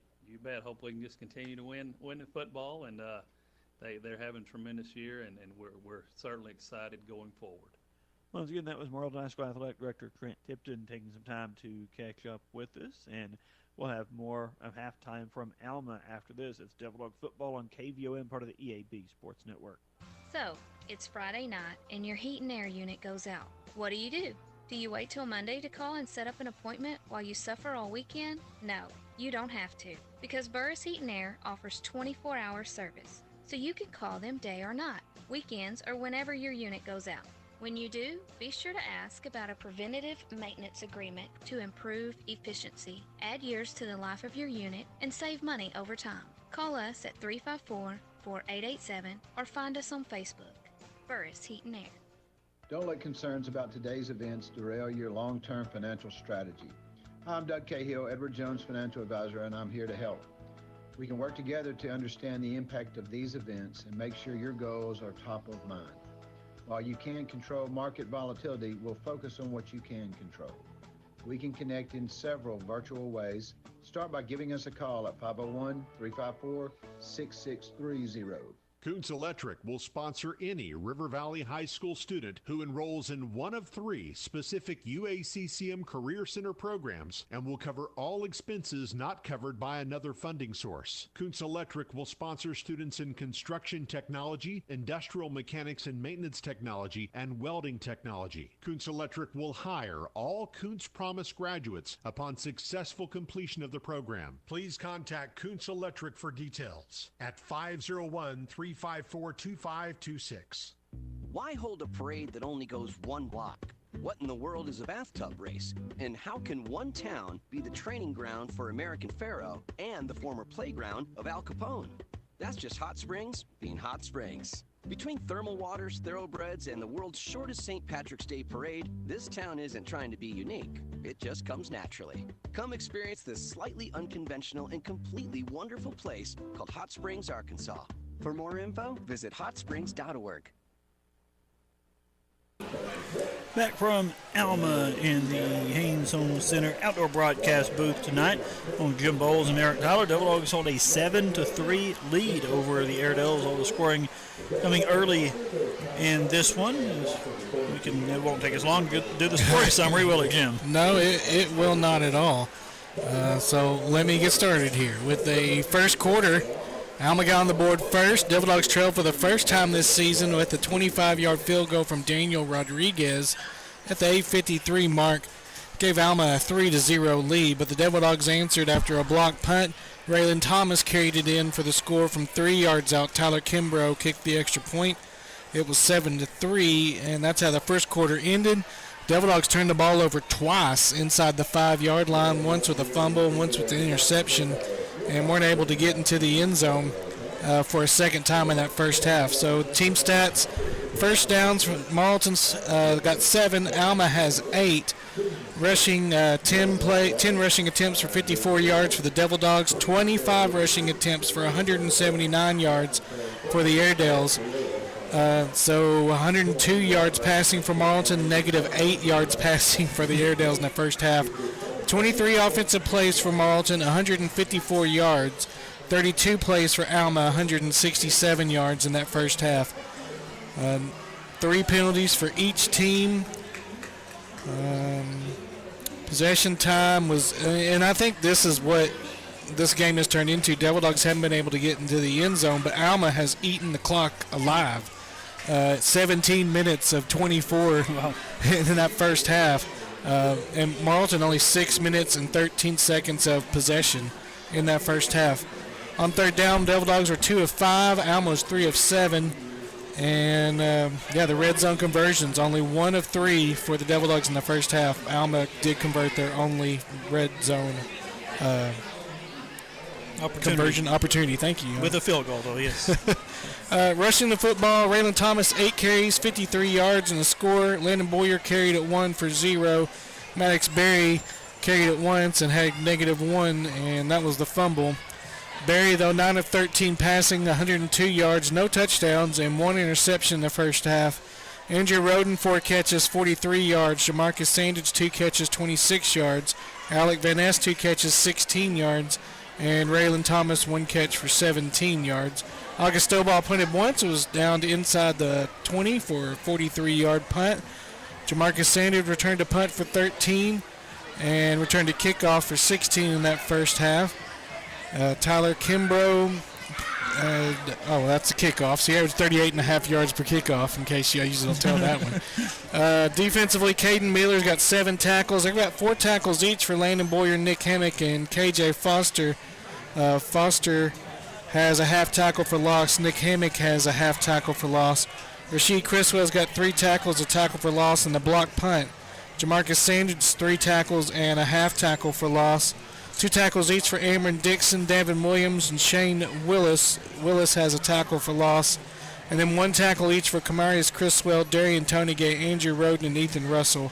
And Andrew Roden had a half tackle for loss in that first half. And that was the shortest amount of time of spelling stats all season long. Yep. Lowest scoring first half we've had, certainly 10 total points on the board. 3 for Alma, 7 for the Devil Dogs, who do have the lead and will receive the second half kickoff as well. We'll take another timeout, and before we start the second half, we'll have time to go over a few scores, I think, before we kick off again. But we'll take the timeout now and have more Devil Dog football after this on KVOM, part of the EAB Sports Network.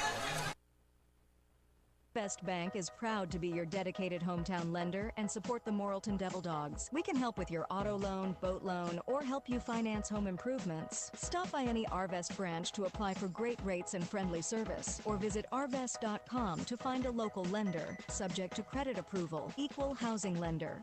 Show your school spirit with the Morrilton Devil Dog Arvest Visa debit card. Arvest offers a variety of debit card styles to choose from. Find your favorite at arvest.com/style today. Arvest Bank, member FDIC.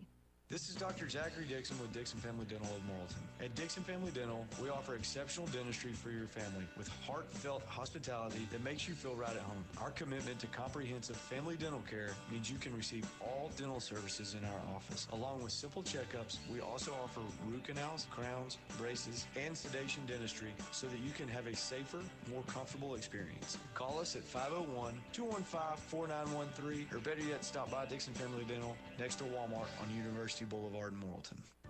It's that time of year again, and everywhere you go, people are rooting for their favorite teams. At Arkansas Farm Bureau Insurance, we want to be your favorite team. That's why we created Fave Rates, great new rates with the same great service. Call your local Farm Bureau Insurance agent today or get a free quote online at faverates.com. Arkansas Farm Bureau Insurance. Go with the home team. In Morrilton, see Ronnie Rainey, John Widener, Andy Jackson, or Jonathan Higgins, or call 354-0101.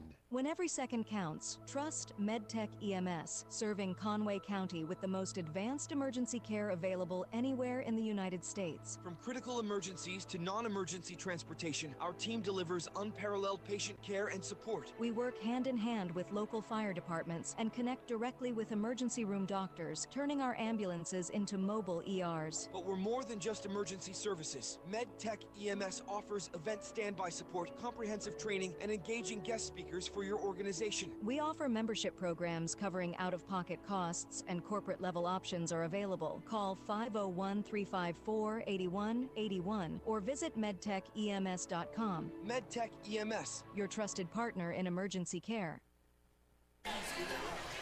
That from Alma. We'll be starting the second half here in just a few minutes, but look at some other scores. First from the 5A West. Yep, all at halftime right now. Farmington 10, Harrison 7 at half.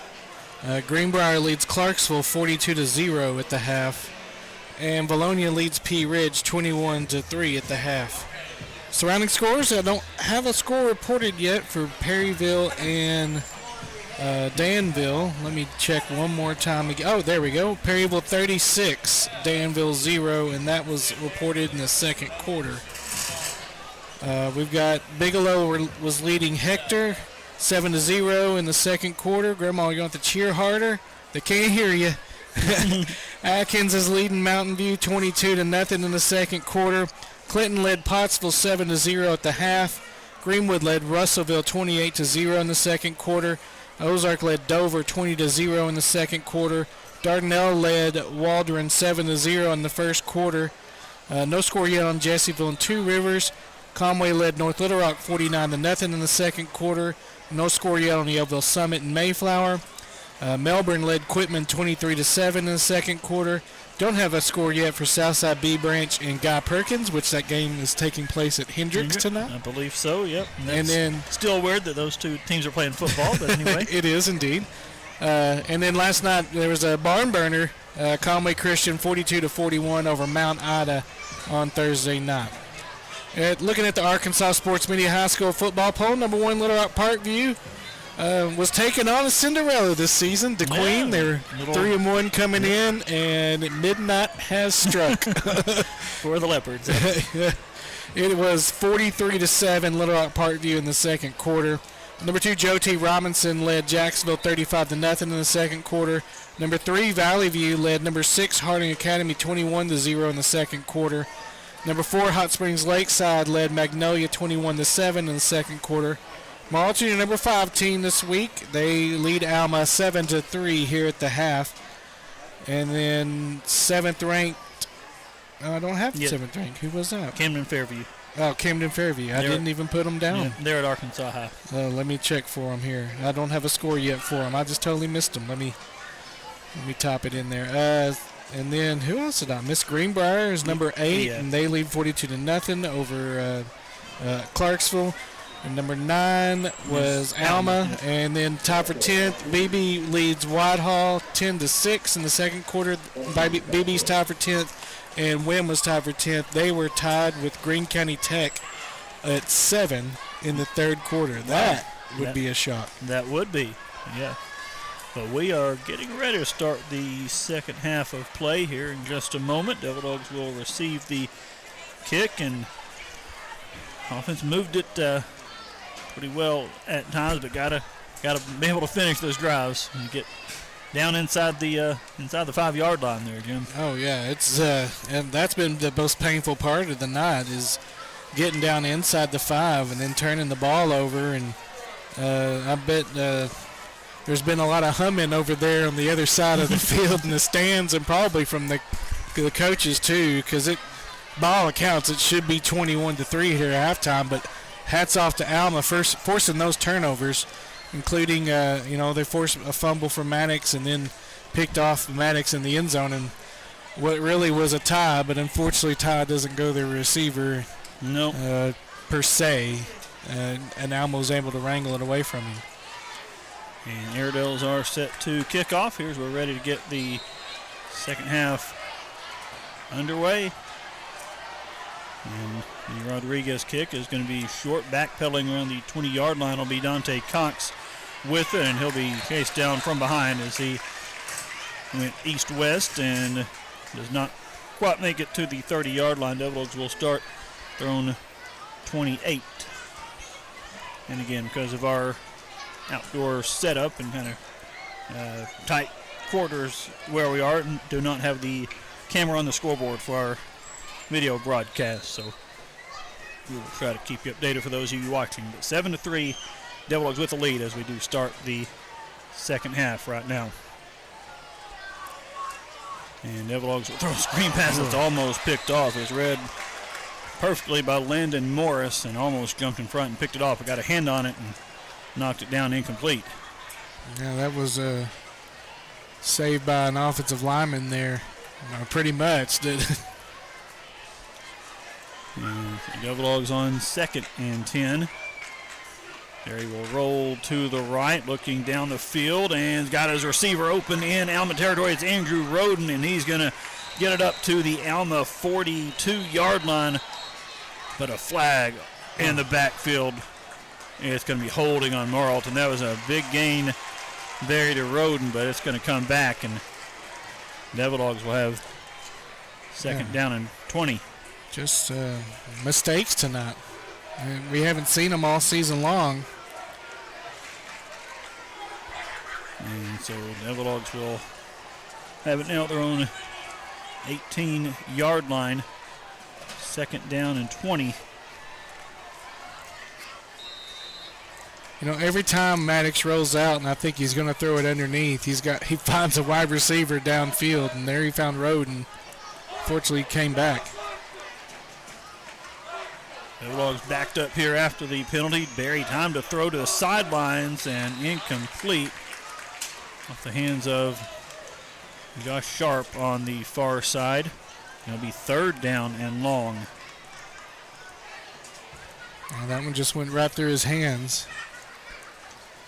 Right around the original line of scrimmage. Would have set up about 3rd and 10. Instead, it'll be 3rd down and 20. Devil Dogs need a big play here. 2 receivers to each side. Ball on the right hash. Devil Dogs going from our right to left in this 3rd quarter. Barry with time to throw down the middle of the field. Has his receiver. Roden will have it at the 35. They're trying to get him down. Devil Dogs push him ahead, and I think they got the 1st down. What a second effort by Andrew Roden. He would not be denied there. Caught it around the 35, about 3 yards shy of the line to gain, and they were all over him and able to fight ahead, get it to the 39 for the Rackley Furniture 1st down. What a play, 21-yard gain. And I guess the PA announcer isn't back from his bathroom break yet because I haven't heard him. As Raylan Thomas will get the 1st down carry, but he is stopped after a 1-yard gain. They do give him the 40. It'll be 2nd down and 9. He's up there eating that catfish still. Yeah, Jim. Maybe that's what it is. But yeah, we've not heard the PA guy since we started this second half. The Devil Dogs have it at their own 40-yard line, 2nd down and 9. And Thomas standing to the right of the quarterback, Barry, looks to throw, has Dante Cox there, jumps, makes the catch at the Alma 45, gets ahead to the 39-yard line. Another big gain in a Rackley Furniture 1st down. Yeah, I think that's Dante's first catch of the game, and a big one there for him. The Devil Dogs on the move. We'll mark him down at the 40. So 1st and 10 from the Alma 40. Thomas is bottled up, and he will fight just back to the line of scrimmage, but nothing doing there. Well, I thought he got the 41, but they're going to mark him at the 40. They didn't play the annoying reverse sound either when our 3rd down happened, so maybe their sound, they said they were having trouble with their sound system. So 2nd down and 10. Barry to throw, has Sandage in the middle of the field. It's caught, and Sandage up around the 23-yard line, and that'll be another Rackley Furniture 1st down at the 22. Gain of 18. That was a great pass there from Barry. Hit Jamarcus in stride. And Barry on 1st down to throw down the middle of the field. It is caught again by Sandage. He had to go up with contact, makes the catch, hangs on. Another Rackley Furniture 1st down, 1st and goal to go. Yep, and here we are getting close to inside that 5-yard line where we've had so much trouble tonight. On 1st down, Barry rolling to the right, looking to the end zone. No one open, now throws it away. And smart decision there to get rid of that one. Alma covered it well, and it'll be 2nd down and goal from the 8. 9:42 left to play 3rd quarter. This is the opening drive of the 2nd half. Devil Dogs march down the field, have it at the 8-yard line. Barry counter handoff to Thomas. Thomas inside the 5. He's hit as he gets to the 3. And it will be 3rd down and goal. And here we are inside the 5 again, Jim. Just haven't had good luck. Alma's got a player down. So we're going to have to call time, or there's going to be a timeout here. The officials timeout for the injury. The Devil Dogs will go over to the sidelines and huddle up, and while they check on the injured Airedale, we'll take a timeout, and we'll have more Devil Dog football after this on KVOM, part of the EAB Sports Network. Why hold a parade that only goes one block? What in the world is a bathtub race? And how can one town be the training ground for American Pharaoh and the former playground of Al Capone? That's just Hot Springs being Hot Springs. Between thermal waters, thoroughbreds, and the world's shortest St. Patrick's Day parade, this town isn't trying to be unique. It just comes naturally. Come experience this slightly unconventional and completely wonderful place called Hot Springs, Arkansas. For more info, visit hotsprings.org. Want to make a difference in the world? Be kind to each other. Want to see an end to misunderstanding, mistrust, and hostility? Just be kind. We're all different, and we all have different talents and capabilities. But kindness is something that all of us can do, even if we have different values, and it has the power to bring us all together. Smile, show respect, lend a hand. You may change a life. You may even save a life. Kindness matters. This reminder is from the South Conway County School District. To love, to serve, to care. And the injured Airedale just now to his feet, and he helped off the field. I thought that said 52. I don't have a 52, but I mean, it could be. Couldn't get Alma to send me a roster. It might be. I'm going to say it might be 62, but I don't have one of those either. So, but hopefully he'll be okay as we are ready to get underway. Devil Dogs with a 3rd and goal at the 3-yard line. And Barry awaiting the snap. Has it. Rolling to the right into the end zone. It's going to be incomplete. Trying to get Jamarcus Sanders broken up by Ashton Chingavong. I think that's what they said. But 4th down, and Devil Dogs will bring on the kick team. Tyler Kimbrough with the field goal attempt. It's going to be a little left to center here. This is essentially an extra point. It'll be a 20-yard attempt.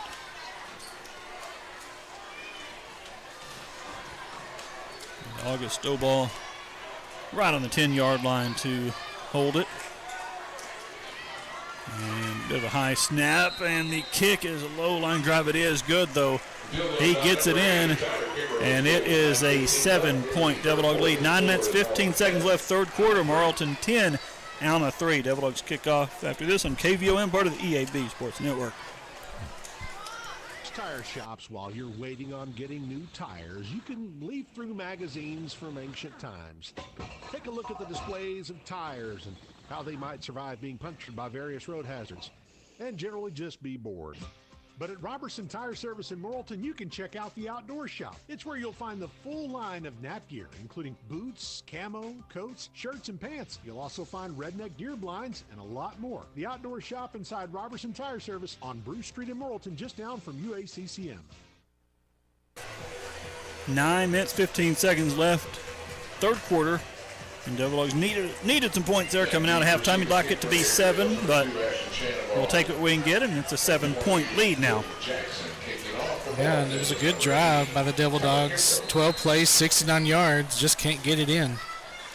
And Kimbrough will, his kickoff taken at the 20-yard line by Chenovong, and he'll come out across the 30, and it'll be Kai Yuri on the tackle for the Devil Dogs. So Alma bring its offense on the field for the first time in this second half.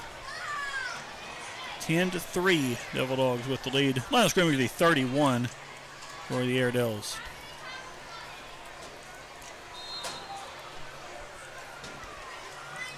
And they will send Michael Taylor now there. He's a primary quarterback, but they've lined up Landon Morris a lot.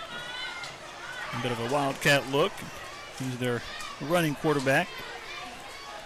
Taylor is back there with Israel Towns Robinson in the backfield, and he will get the carry and get 2 or 3 yards. And Devil Dogs stop him after a 2-yard gain.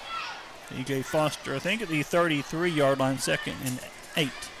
And after Landon Boyer came in at running back, we haven't seen him back in on defense. Amron Dixon in right now for the Devil Dogs. 2nd down and 8 for Airedales. As Taylor will keep it on the option, and he will get a 1st down and more up to the 46-yard line. Andrew Roden there to get him down, but a 1st down for Alma. On the option play, unfortunately, we had 2 guys follow after Towns Robinson. That allowed Taylor to tuck it in, get that 1st down. And Taylor kept it in chest of Robinson for a while before he pulled it out, and he drew the defense to the running back. And had a big carry First down at the Alma 46-yard line. Devil Dogs with the 7-point lead. And pass to midfield is going to be caught by Cash Ferris, and he's going to have a first down all the way to the Marlton 39-yard line. Finally forced out of bounds there at the 38, actually. Hammock finally able to force him out of bounds, but another first down for Alma.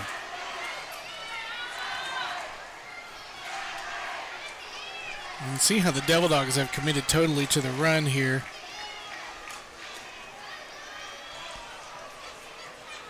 And for good reason. Yes, on first down, it will be a run for Towns Robinson off left tackle. He'll get it to the 35. He's tackled by number 43, Cameron Dixon. Caden Mealer in there on the tackle. A 3-yard gain. It'll be 2nd and 7 at the 35. On the left hash for the Airedales.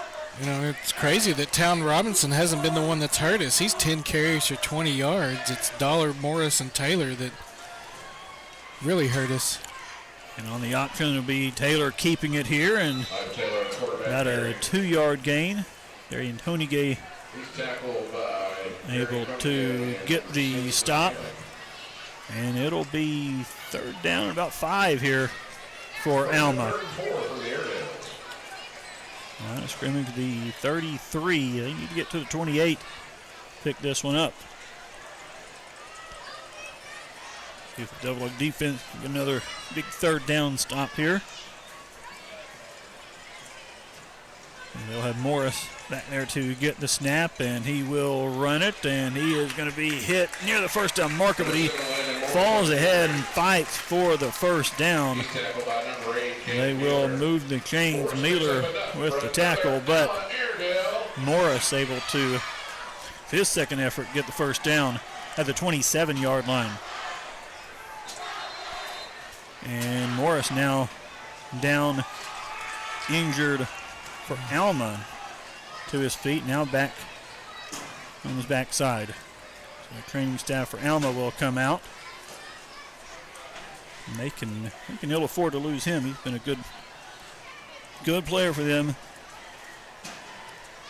They're going to check on Landon Morris. 6:32 left in this 3rd quarter. Devil Dogs lead 10-3.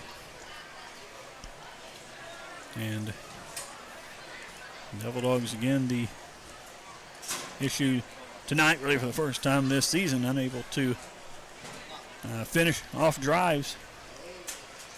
2 turnovers inside the 5-yard line, and had it inside the 5. It had settled for a field goal on the last drive. Have the 7-point lead, 10-3. As they do check on Morris, and looked like they're about to get him to his feet, but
will fake it to Towns Robinson. Now throw it down the field. It is almost intercepted by Andrew Roden, who cut right in front of the intended receiver at the 20-yard line.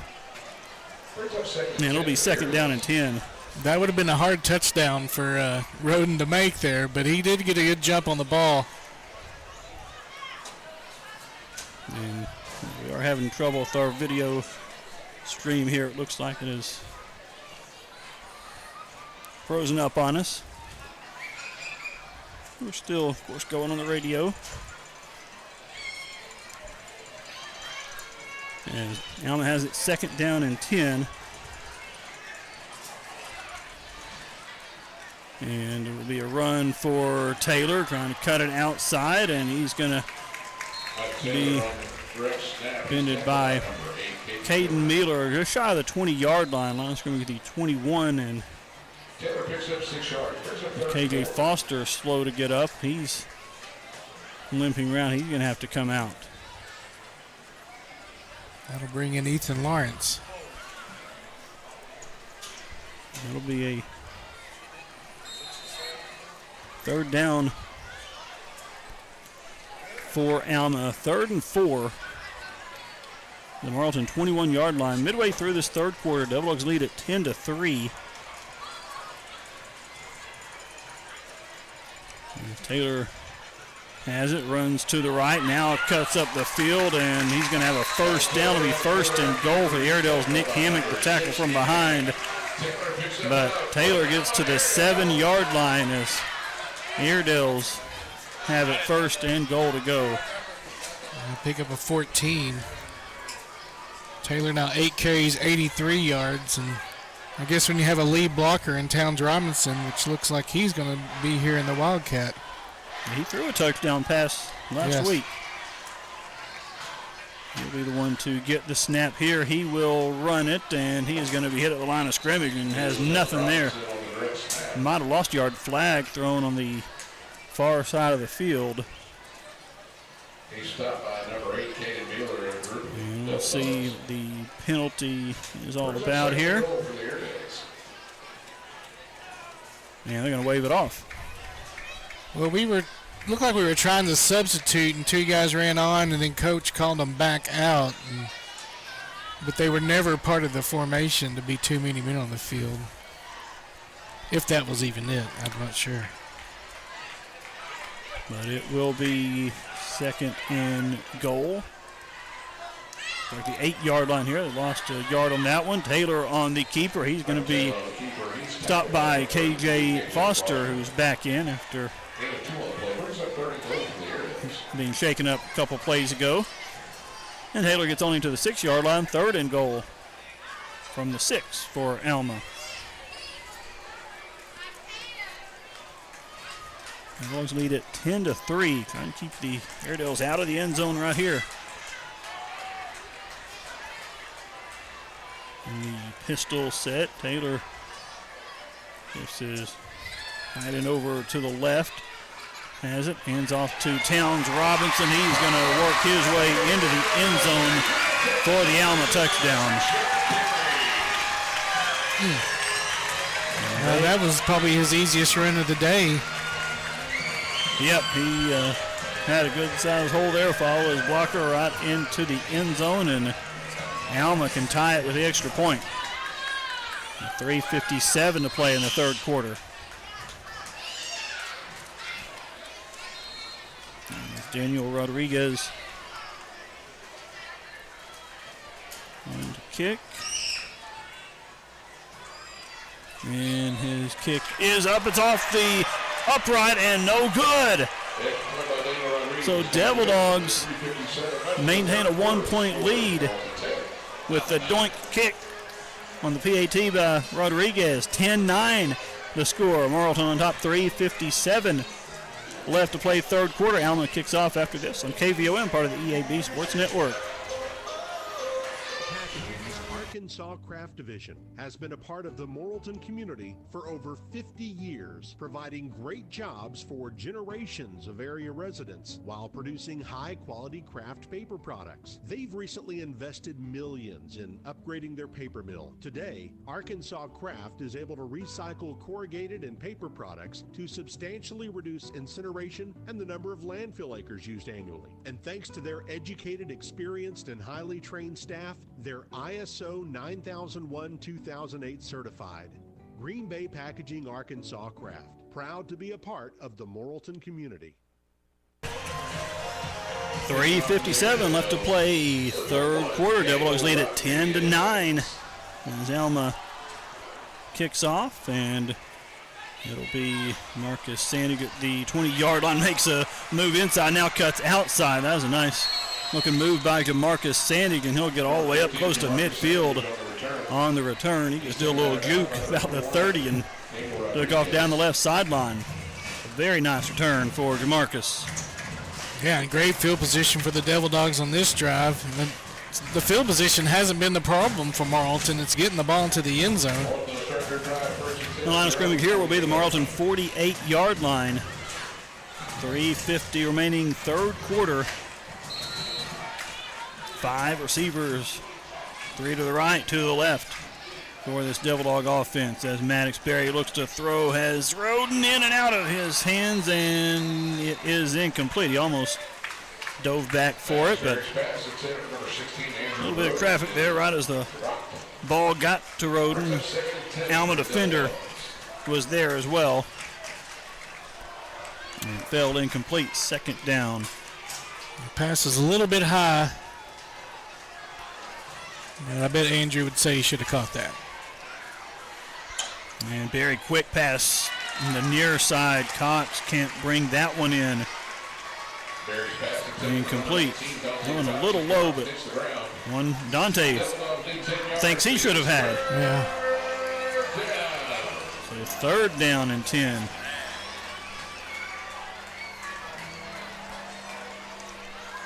And Thomas standing to the right of Barry, ball just inside the left hash. And Barry with time down the middle of the field has his receiver, and this one is caught by Marcus Sandig going down to get it at the Alma 36-yard line for a Rack and Furniture first down. That was a great adjustment there from Jamarcus, going down and picking that pass up off the turf. The 34 is what I should have said. The other side of the 35. So will be an 18-yard gain, and Alma will call a timeout. 3 minutes, 40 seconds remaining, third quarter. Devil Dogs have it first and 10 at the Alma 34 with a 10-9 lead. And we're back after this 30-second timeout on KVOM, part of the EAB Sports Network. Need immediate medical attention. The last thing you want to worry about is where to go for care. So you'll be glad to know that CHI St. Vincent Morrilton is recognized as a 4-star hospital for quality and safety by the Centers for Medicare and Medicaid. If you have severe abdominal or chest pain, head or eye injury, uncontrolled bleeding, symptoms of a stroke, serious back injury, or serious burns, call 911 and go to the emergency room at CHI St. Vincent Morrilton, where you'll be seen in under 20 minutes. CHI St. Vincent Morrilton. Hello, human kindness. 3 minutes, 40 seconds left to play, third quarter. 10-9, Devil Dogs with the lead. First down at the Alma 34. And we heard you like one-score games against Alma. We're getting used to them. I'll say that. And it will be a handoff to Thomas. Thomas cuts back now. Will head up the field to the 27-yard line. So good first down carry there for Raylan Thomas. Yeah, Raylan showed his patience there and gained a couple of extra yards because of it. First down at the 27. Barry to throw. And off the hands of Alec Van Ness, a little bit behind him. Incomplete, and it'll be third down. The Devil Dogs 4 of 8 on third down tonight. And probably in 4-down territory right here, you would think. 3rd and 3 from the 27. And it will be a pop pass ahead to Sandage, and Sandage is going to be tripped up at the 20-yard line, but he's got the Rack and Furniture first down. A little pitch ahead to Sandage coming across on the sweep, and it gets a first down. Yeah, good play call there. Pick up that first down. At the 20-yard line, 1st and 10, 3 minutes left, third quarter. Barry to throw, has Cox at the 10-yard line. He goes up and gets it, and inside the 5, he's going to be down at the 3. First and goal for the Devil Dogs. Well, here we go again. This has been our trouble spot. First and goal at the 3-yard line. As Barry will pitch it ahead to Roden. Roden gets into the end zone. Touchdown, Devil Dogs. He only catches touchdowns. And they put another one in the book for Andrew Roden. And Devil Dogs lead it 16-9. Tyler Kimbrough will attempt the extra point to try to make it an 8-point lead.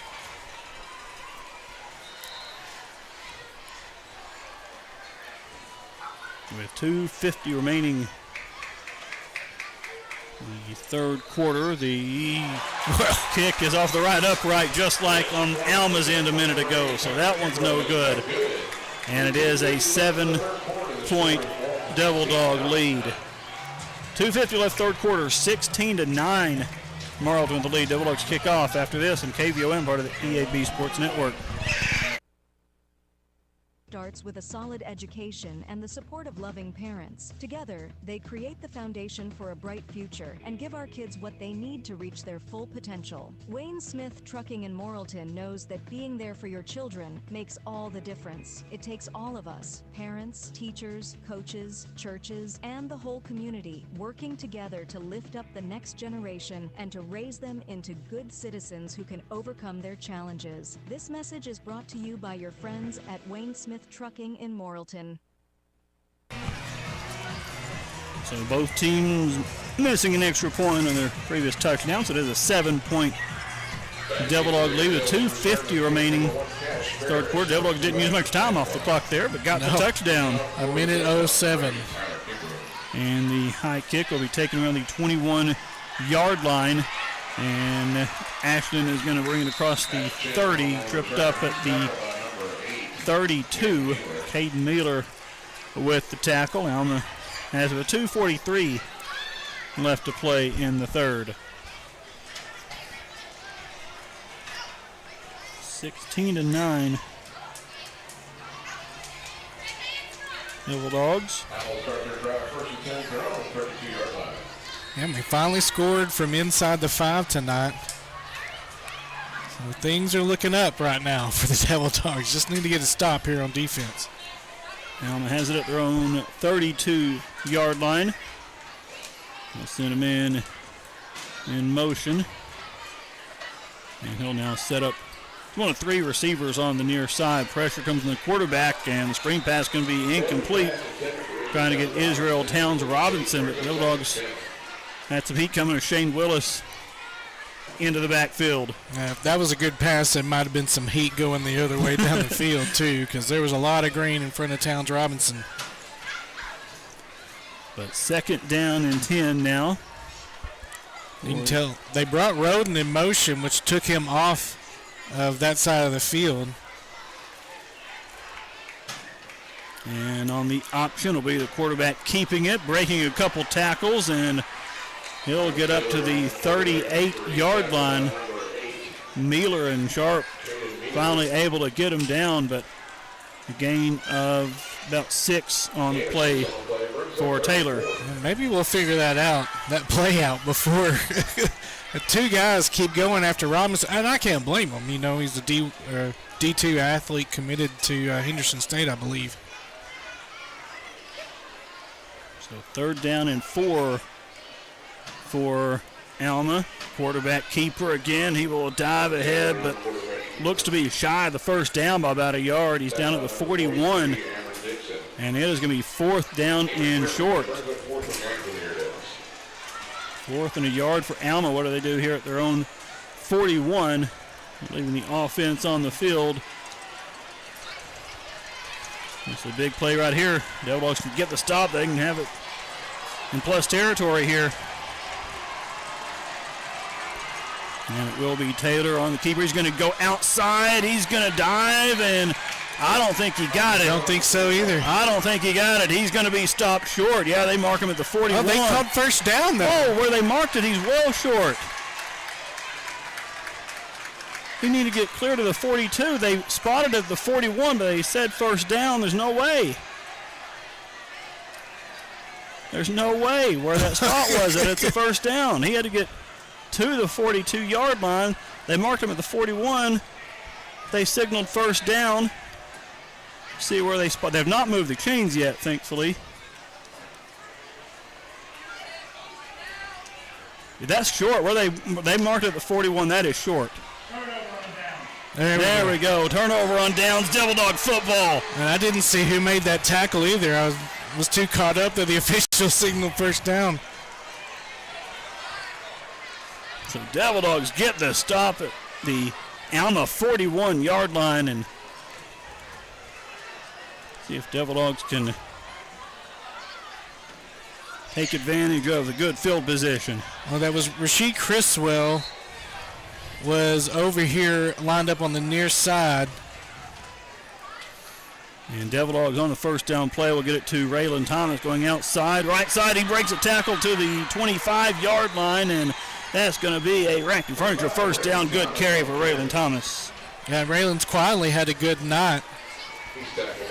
That down to the 25.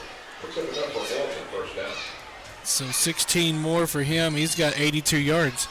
Pass in the flat to Jamarcus Sandy trying to get outside. He does to the 5, and he is going to be, they say he's out of bounds at the 6. They yanked him down around the 1, but there is a flag on the play. I've got a big post. It's against us. Holding on the Devil Dogs. That will negate that good play. And Devil Dogs will be backed up here at the market at the 35-yard line. So first down and 20. It must have been on this near sideline where I can't see anything. I never saw the flag thrown. But first down and 20 from the 35. Barry rolling to the right and has his receiver inside the 30. They're going to make the tackle of Andrew Roden right there around the 28. So Devils get some of the penalty yards back. Get about 7 on the play. That'll be second down and 13.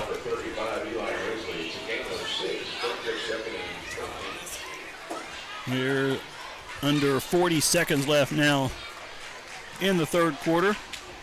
Devils lead at 16-9.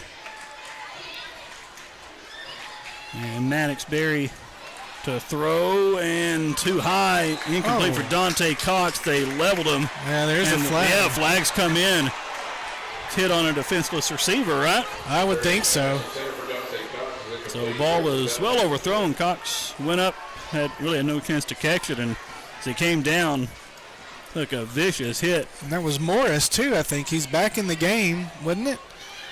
Or maybe he was number 1. Yeah, I think it was 1 there.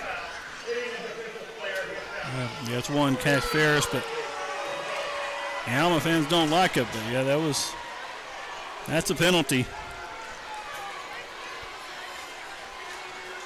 Now, that shouldn't be an automatic first down. It's not. They just said it is. Okay. Well, didn't think it was. Well, he got past the first down marker. He did gain enough. Yeah. Although they're going to mark it as a 14-yard penalty, so okay. Well, yeah, it was half the distance. Yeah, you're right. Yeah, that makes sense. I'm the idiot. So Devil Dogs have it first and 10 at the 14-yard line, at the 13-yard line. And Barry to throw plenty of time into the end zone. It is caught. Touchdown, Devil Dogs. Andrew Roden, Jim. Nah, he only catches touchdowns. And Maddox Berry looked off the receiver. He's looking over to his left, comes back to Roden in the middle of the field, and that's where Andrew's wide open. So 22-9, Devil Dogs now have a 2-score lead late in this third quarter.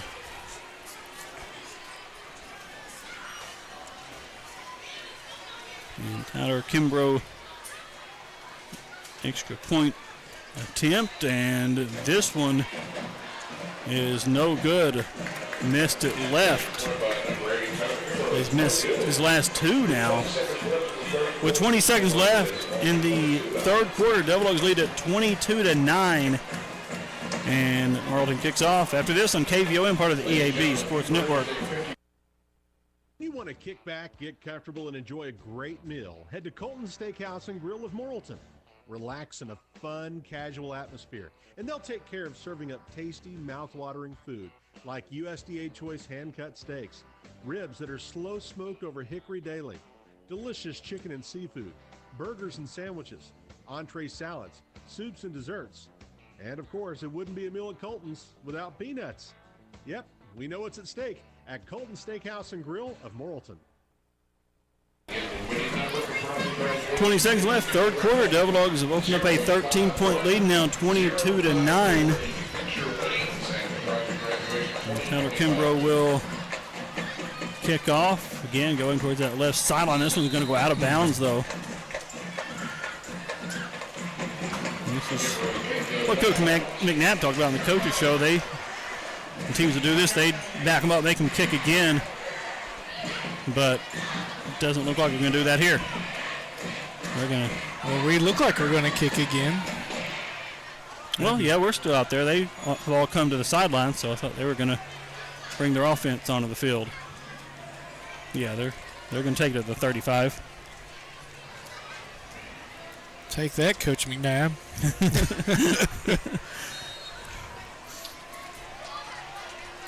So 20 seconds left, third quarter. Alma with the football, their own 35. Devil Dogs with a 22-9 lead. And Michael Taylor in it. Quarterback, and we'll hand it off to Dollard. Dollard breaks a couple tackles into the open field at midfield, and Devin Williams finally gets him down at the Marlton 45-yard line. Big run there for Jacob Dollard. And Dollard's just a good hard runner. Break a couple tackles, get to the secondary, and Williams had to rope him down. They restart the game clock with the ball set and the chains moved, and Alma looks like they're going to let this one tick all the way down and get us to the fourth quarter. And we have officially reached the end of the third now at Airedale Stadium. Marlton 22, Alma 9. Airedales have it when we start the fourth quarter after this on KVOM, part of the EAB Sports Network. Across Arkansas, Farmers and Merchants Bank and the Bank of Fayetteville join you in cheering on our favorite teams. We applaud the extra effort from neighbors like you that make our local schools and activities an integral part of our community. Working as a team to help you reach your goals is a perfect game plan for success. The Farmers and Merchants Bank and the Bank of Fayetteville, finally a bank in your corner. MeBanking.com, member FDIC. You've been waiting all year for it, and it's finally here. Deer season. Archery season is open now. Alternative firearms season opens October 19th, and modern gun season opens for everyone November 9th. The Ag Right Co-op Supply in Morrilton is giving away a muddy deer blind, along with a lot of other prizes. Drop by and see how you can win. They'll give it all away November 1st as part of their annual Customer Appreciation Event. Come by that day for free hot dogs and drinks, and see their selection of attractants, hunting clothes, and more. Lawn to the farm. The guys, Trust Ag Right, Co-op Supply. 1111 East Broadway in Morrilton. We start the fourth quarter. They started the clock early as the pass down the field is going to go right off the back of Caden Mealer. Incomplete, well short of the intended target. I don't know if you noticed the clock started before they snapped it there, Jim, but anyway. Well, but Caden gets credit for a broken up pass on that one. And a very late flag right at Alma's sidelines. I'm guessing a sideline warning by the way it was thrown. And sideline warning is what it looks like. Yeah, where and when it was thrown. And Alma, where Coach Bush was after the officials after the confusion on their fourth down play earlier, and I think he's still been giving them an earful a little bit. So sideline warning there, no yardage assessed on that infraction there. 2nd down and 10. Alma with it at the Marlton 45-yard line. Devil Dogs showing blitz here. They're bringing some guys, and it'll be a quarterback keeper, and he's going to break free and get a first down just across the 35. And he pulled away from the running back again on the option, and it's a play, Jim, that's hurt us most of the night. Yeah, we keep 2 guys keep going after the running back, and they got to figure something out where one of them's got to stick with the quarterback. First down for Alma at the 34-yard line. Just underway in the 4th quarter here. Alma going from our right to left. And it'll be a handoff, and they're going to have another positive gain. Not a whole lot there. They tried to stretch it outside, and Dollard is able to be brought down at the 31. So again, just 3 there. That's the 12th tackle for Caden Mealer that I've got for him tonight. Been a busy guy back there in the secondary, having to tackle these running backs from Alma. 2nd down and 7.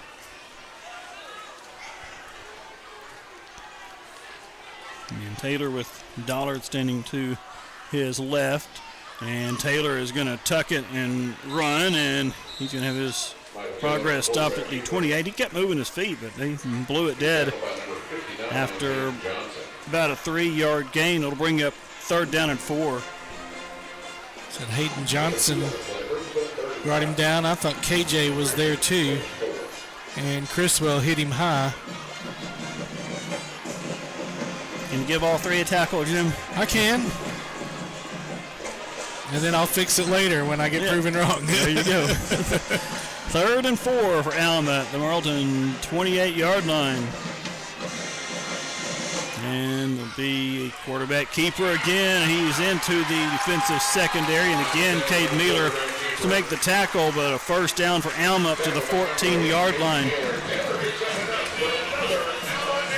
And again, that quarterback keeper just really hurting us. We're 2 minutes into the 4th quarter. Devil Dogs have a 13-point lead, 22-9. Taylor now 15 carries, 122 yards. And he will run it again here, and not much this time as Devil Dogs stop him at the line of scrimmage. Might have even lost a half yard. I think that was Shane Willis.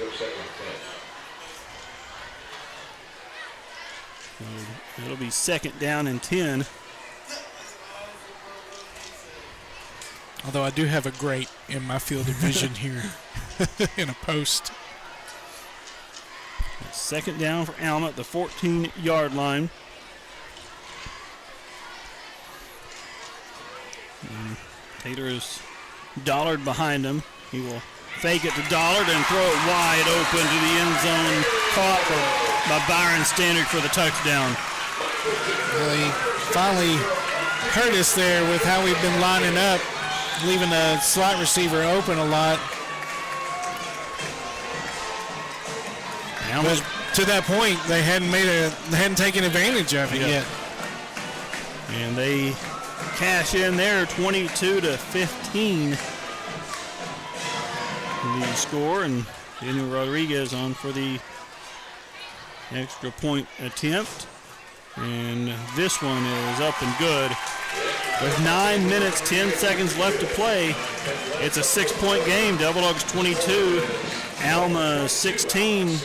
We're back after this on KVOM, part of the EAB Sports Network.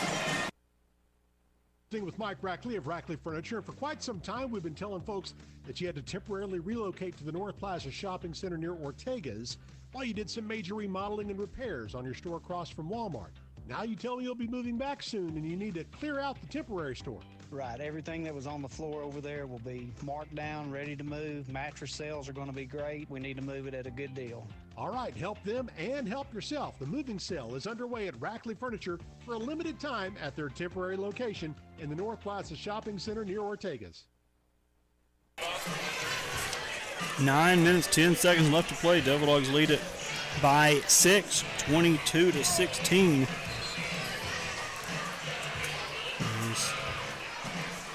Alma will kick off. The Bulldogs have Thomas, Sharp, and Sandig back deep. Alma will kick it from the right hash. Rodriguez.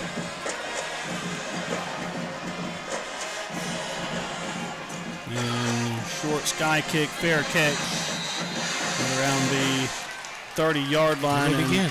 Cox again runs with it and they throw the flag. Second time tonight, once on a punt. Started running with it after a fair catch and does it again here. So 5-yard penalty. And Devil Dogs will start just inside the 25-yard line.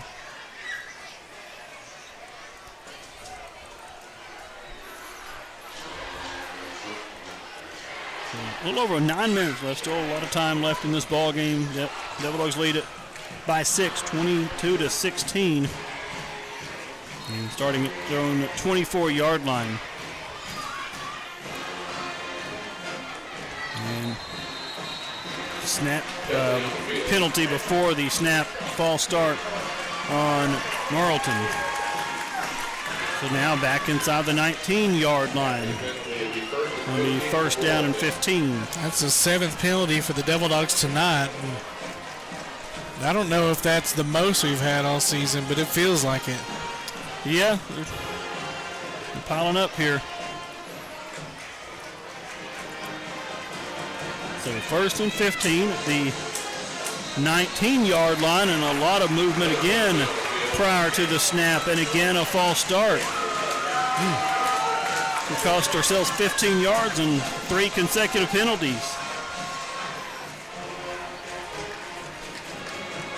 So it's still first down at first and 20 now at the 14-yard line. Had a fair catch at the kickoff at the 29. Haven't run a play and back at the 14-yard line. We had 8 versus Greenbrier and Whitehall. That was number 8 right there. That was number 8. First and 20 from the 14. Devil Dogs have it. Barry pass it in the middle of the field to Jamarcus Sandig, and he'll get most of the penalty yardage back, actually plus a little more up to the 28-yard line. And it'll be a gain of 14. It'll set up 2nd and 6. Handoff to Thomas. Thomas crossed the 30, but hit and dropped at the 32. Bring up 3rd and short, 3rd and about 2 here. Demetrius Humphrey, the tackle for Alma. 3rd down and 2 for the Devil Dogs. They're on 32-yard line. They're awaiting the shotgun snap, has it, and drops back, and this play is blown dead. Another false start. And it'll be 3rd down and 7. 3rd false start in this drive. Instead of 3rd and 2, 3rd and 7 now. The line of scrimmage now will be the 27-yard line. Devil Dogs have to get to the 34 to convert. The clock nears the 8-minute mark of this 4th quarter. And Barry pass on the sidelines, too high for Sharp. Incomplete, flag thrown. Flag comes out, they hit Sharp as he went up for it. What? Is that a pass interference? Because I didn't see much contact. Yeah, I didn't. Yeah, they called personal foul, hit on a defenseless player. I'm not sure about that one now. Yeah. The one on Cox earlier was, but yeah, that one, I don't know.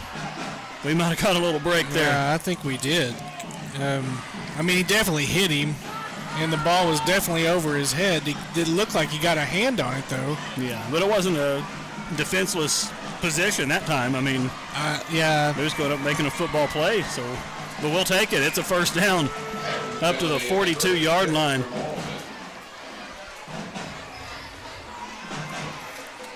So Devil Dogs some new life there with 8 minutes to play. 1st and 10 at their own 42. Handoff to Thomas. Big hole up the middle. Raylan Thomas carrying defenders across midfield. He's got a Racky Furniture first down up to the Alma 47-yard line. A gain of 11. And that was just a good hole there on the right side behind Johnson and Trafford. I think they give him the 46-yard line, it looks like. It's a gain of 12, 1st and 10.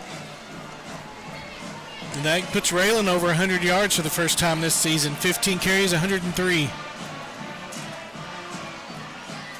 And we'll fake it to him here. Pass is going to be tipped up in the air, incomplete. Trying to get Alec Van Ness. Deflected by an Airedale into the air, and luckily to the turf, incomplete. So it'll be 2nd and 10.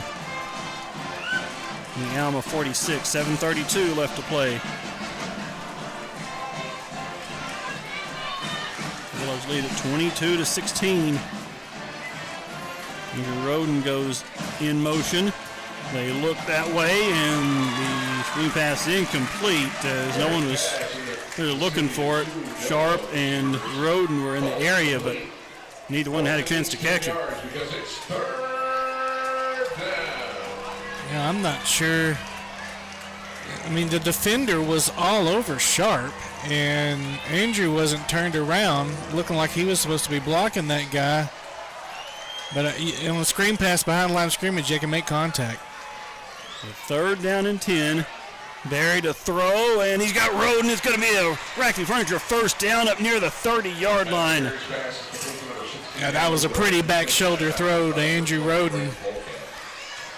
And they get it up to the 32. Devil Dogs again convert on 3rd down. And now 6 of 10 on the game. And have it 1st and 10 at the 32-yard line.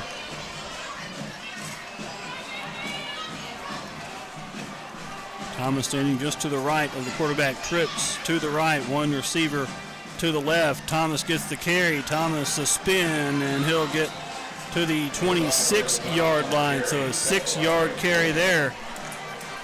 And it'll be 2nd down and 4. Tronavong and Polecat. That sounds like a comedy group or something. Our 2 favorite names on this Alma team. Combined for the tackle, and 2nd down and 4 for the Devil Dogs at the 26.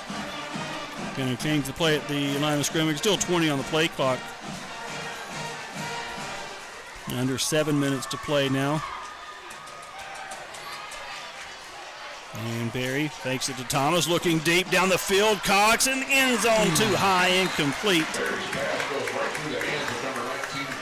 And it will be 3rd down and 4. Had him on the post there. Pass is a little bit too high. 3rd down and 4. We'll see if Devil Dogs can convert again.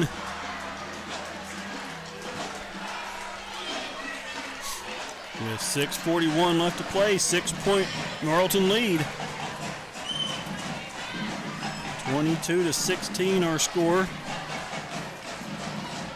And Barry, handoff to Thomas. Thomas inside the 20. Thomas breaks the tackle at 15. But he is tripped up there at the 13-yard line. But a Racky Furniture first down. And another 3rd down conversion. Now Thomas is down. And on the far side, Thomas is down. But that little misdirection play has been a good one last couple of weeks for the Devil Dogs. And we'll check on Raylan Thomas. Well, it looks like maybe it's just a cramp. Raylan, 17 carries tonight. I believe that's a season high for him. 122 yards so far. Just a great night. And this offensive line been blocking well. And we talked about it in the pregame show that we would have the opportunity. The box would be a little lighter tonight, and we've been able to take advantage of it running this football. We do get Thomas to his feet. Definitely does look like it was just a cramp. He's walking around okay over on the sidelines. We'll have to stay out for this play at least. The Devil Dogs have it 1st down and 10 at the 13-yard line. Yeah, this is a season high for Raylan. He had 16 against Arkansas High. As you mentioned, the season high in yards, over 100 tonight.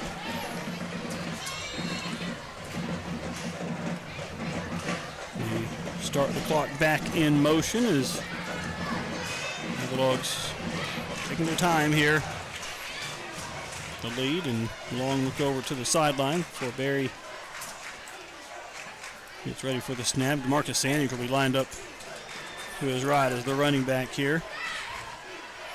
And it'll be a pass. The 10-yard line caught by Roden. Two guys are on him. They're going to make the tackle around the 8. So a gain of about 5 on the play. It'll be second down. Just quick little hitch there to Andrew, and he's got his 10th catch of this ball game. That's a lot of catches that aren't touchdowns tonight. They are. Second down and 5. Handoff to Sandage up the middle. Marcus Sandage into the end zone. Touchdown, Devil Dogs. That's a big one, too, because now we'll be up by at least 12, depending on what we do here, if we'll go for 2 or not. You know, I think we would try to go up by 14. The offense is on the field. So 5:36 left. It's a 2-score lead for the Devil Dogs now, 28-16. Another big hole there created by that offensive line on that one. Could have driven a truck through it. And on the 2-point conversion attempt, Barry to throw. It is going to be caught by Roden. Conversion good. 14-point lead now. It's 30-16 with 5:33 left to play. Devil Dogs lead it. That means they took 3 seconds off the clock on the 2-point conversion. Yeah. Hey, we'll take it. Okay. 30-16, Devil Dogs lead it. And Marlton kicks off after this on KVOM, part of the EAB Sports Network.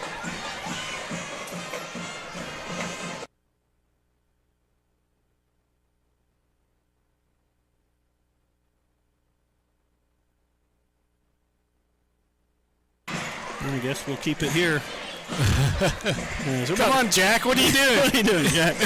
Wake up. No, we're about to kick off anyway. No, Jack, I love you.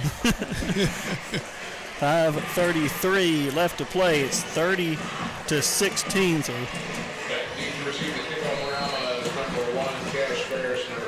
the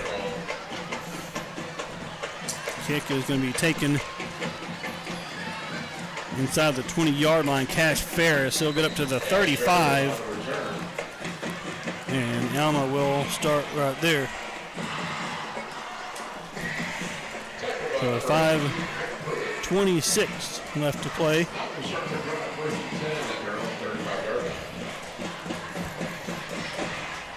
The Dogs lead it by 14 points. And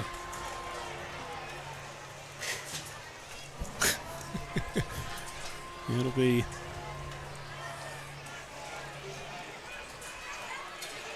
Alma with it at their own 35-yard line. And a team that doesn't move particularly fast with it. They're going to need 2 touchdowns. They got a big carry here across midfield by the quarterback Taylor all the way to the Morrilton 30. So they get big chunk plays like that. They can not use much of the clock in the scores. They got their own 35 all the way to the Marlton 29 on their first play.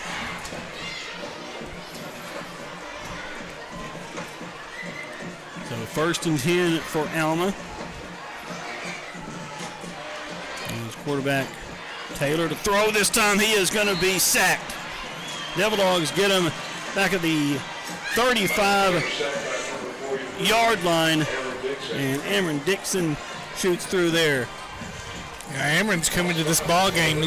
He's performed really well. That'll be his first sack of the season. And so it'll be second down and about 15. It's a 5-yard loss back to the 34. As Alma has it almost intercepted by Rashid Criswell. I'm really not sure who he was trying to pass it to. Chongavong was the receiver on the far side, and that wouldn't have been anywhere near where he ended up.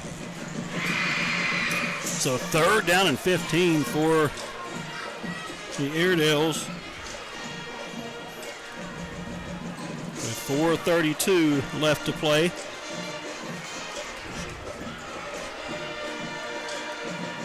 As the snap comes to Taylor, he will keep it himself, and he is going to get inside the 30. Stays in bounds, I think. Breaks a tackle, and he's going to make it all the way in for the touchdown. Devil Dogs should have had him at around the 30, but Taylor tightropes the sidelines, breaks a tackle, and makes it all the way in for the Alma touchdown. It is 3rd and long, and they score.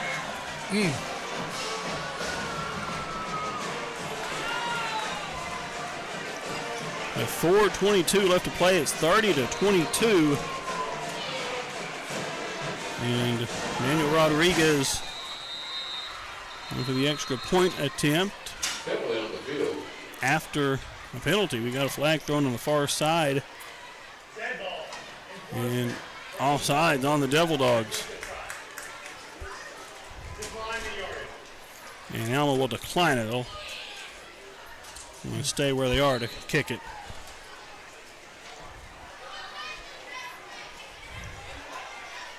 30-22, and the extra point is up and good.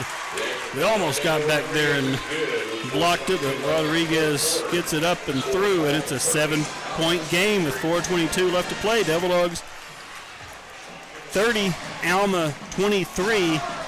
Back after this on KVOM, part of the EAB Sports Network.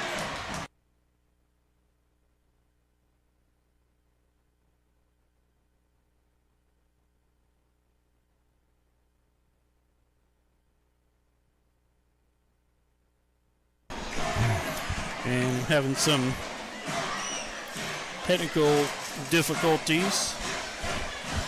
Studio Hope, we're still on air on the radio. I think we're going on the computer messed up. Yeah, our live stream should. Yeah, our live stream's still going there. So we're having some audio troubles on the radio side and studios. So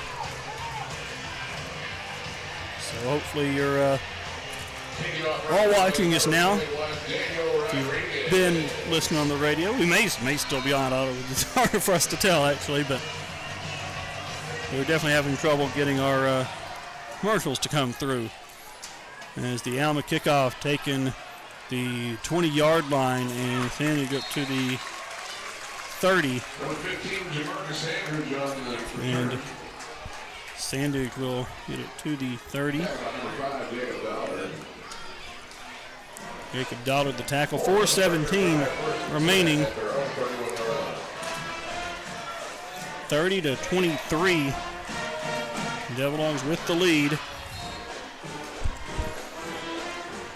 And the Thomas getting the carry on first down, and Thomas is going to have a good second effort there to pick up about 4 yards up to the 35.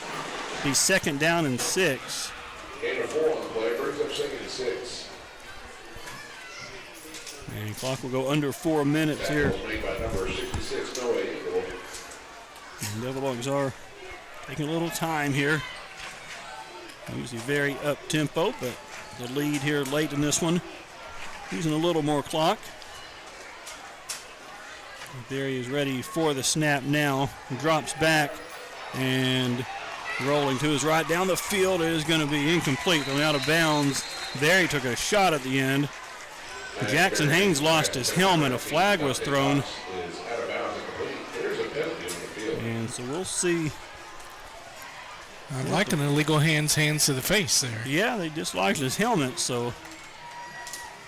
But he came out of the game, didn't he? Yeah, he ran over to the sidelines. Oh, yeah, they're going to call on Haynes. He kept trying to block, I think, after he lost his helmet. I think that's what the penalty is. Was that a dead? I mean, illegal participation's a call. It's hard to when you lose helmet in the middle of play. It's hard to just stop playing. You're supposed to just fall to the ground or something. That's tough. But so my question is it third down and 11 or second down 11? Surely that play doesn't count then, right? They're showing second down still. Oh, we don't get that call a whole lot. I'm not real sure. I'm not sure. They're showing second down. Oh, he goes all the way back to the 20. And it'll be inside handoff to Thomas, and Thomas trying to get outside. They're going to get him down to the 20. At the line of scrimmage, it'll be third down and long.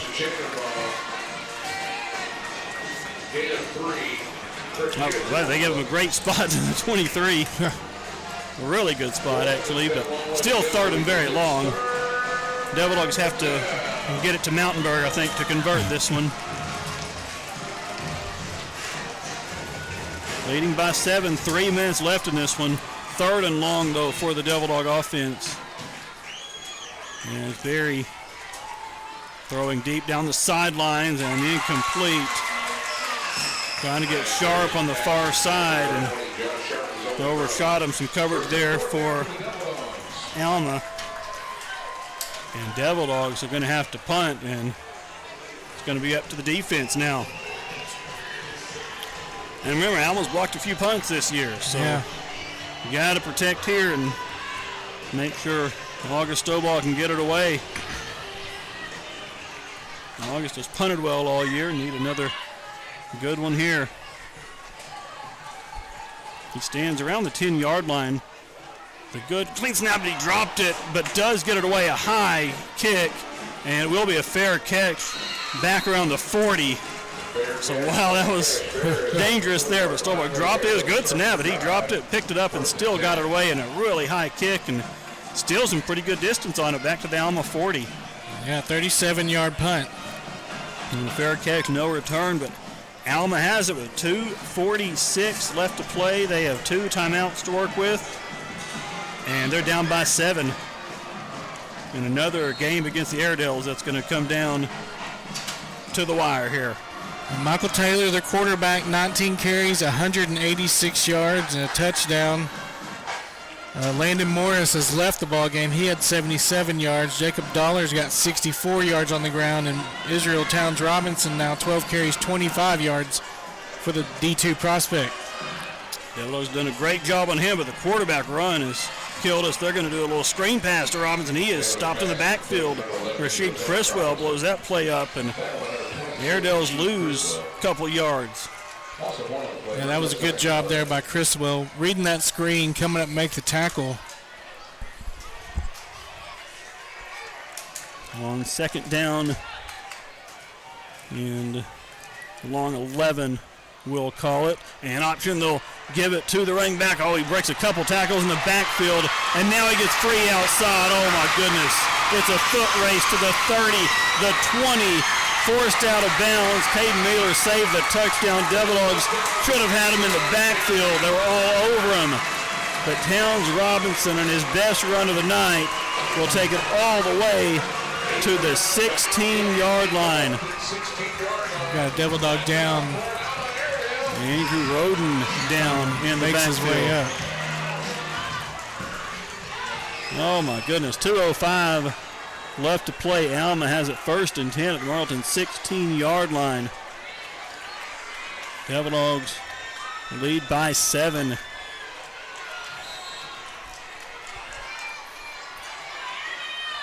Dollard in the backfield, standing beside the quarterback. 3 receivers to the left. A run for Taylor. Devil Dogs are all over him. They stop him in the backfield. Shane Willis leading the charge there. Yeah, Shane came out of his stance like a rocket and brings him down for a loss. Mark him at the 21, or at the 19. A loss of about 3 there. Again, not a sack there because that was a run, designed run for the quarterback, but 3-yard loss on the play. And Taylor to pass, and this one is going to be caught around the 10-yard line and up close to the first down. Alma's going to have it at the 8. Shanavong with the reception. Alma calls a timeout. We have 3rd and short with 1:22 seconds left to play. Airedale's have it at the 8-yard line. And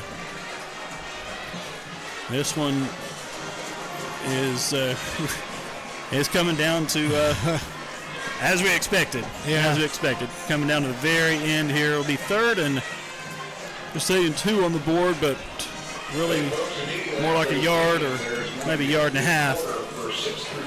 But obviously Alma's certainly in 4-down territory. No field goal does them no good, so they just need 2 plays to pick up those not quite 2 yards. And again, guys, for some technical issues we've been having back in the studio.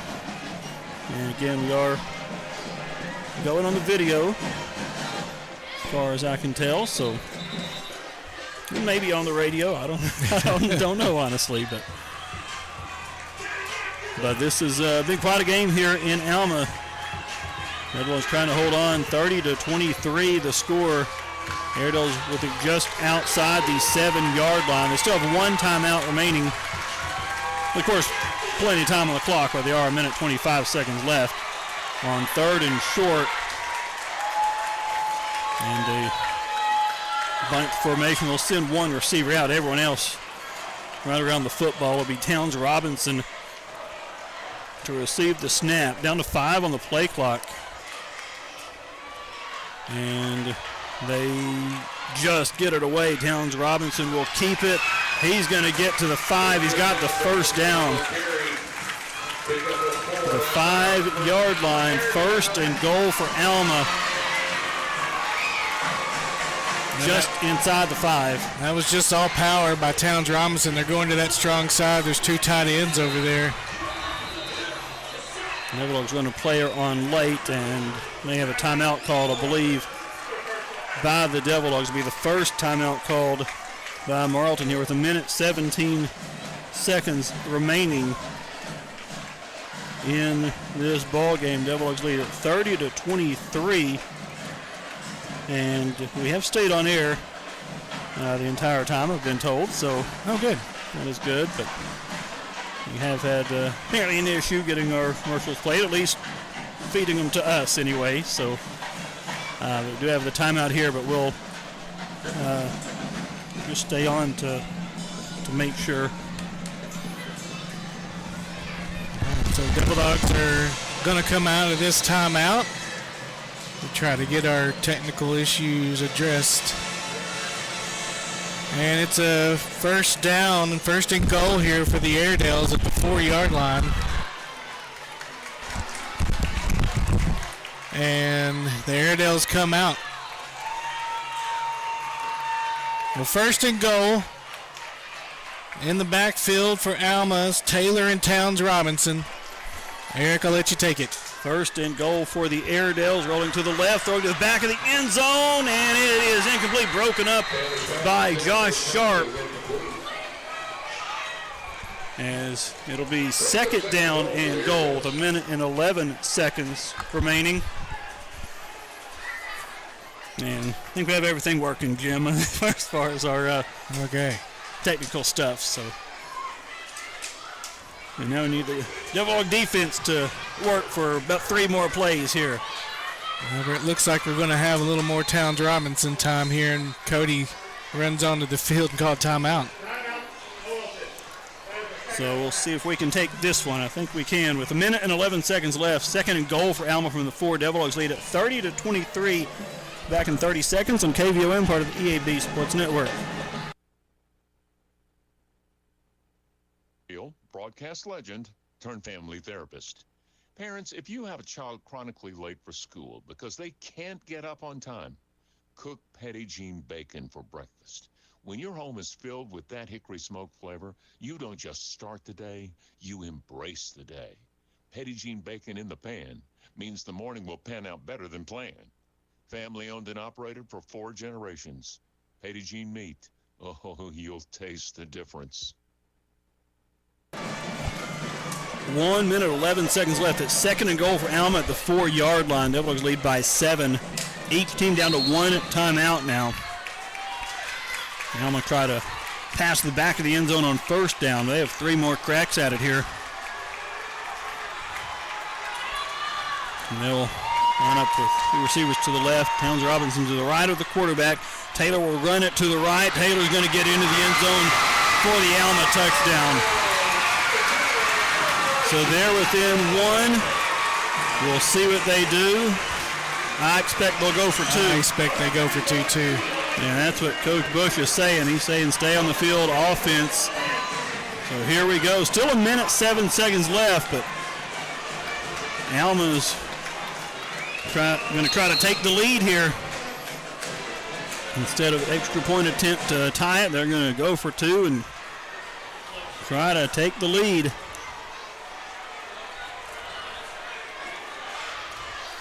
And once again, the quarterback run does the trick for the Airedales, and we've got the final timeout called by Alma. Alma calls it.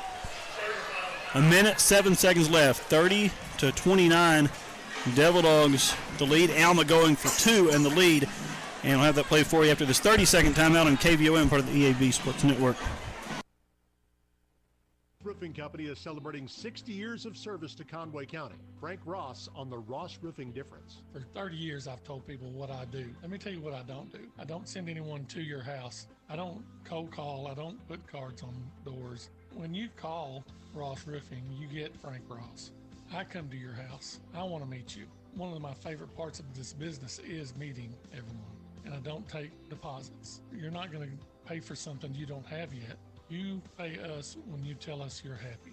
Ross Roofing Company celebrating 60 years of service to Conway County. 501-354-5280 or 501-208-1622. Here we go. Alma going for 2. Down by a point. Still 1 minute, 7 seconds left. Devil Dogs late substitutions defensively, but have everyone set. Towns Robinson will receive the snap. 3 blockers to the left. He'll run to the left. He is going to run. He is going to be stopped short. He stopped. The Devil Dogs keep him out and keep the lead. Well, just a great job at the left side of that defense. Towns Robinson kept pushing. He just was not having it.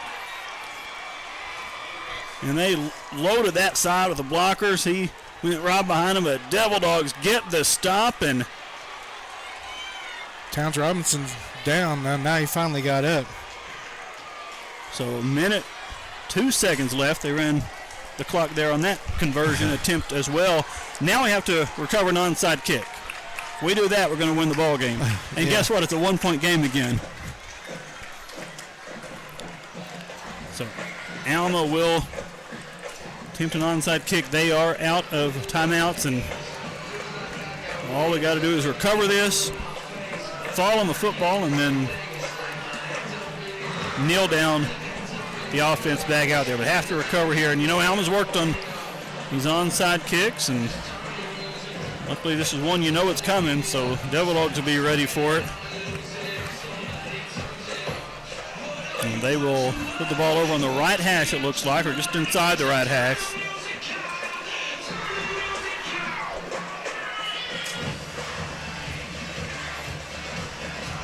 And onside kick coming.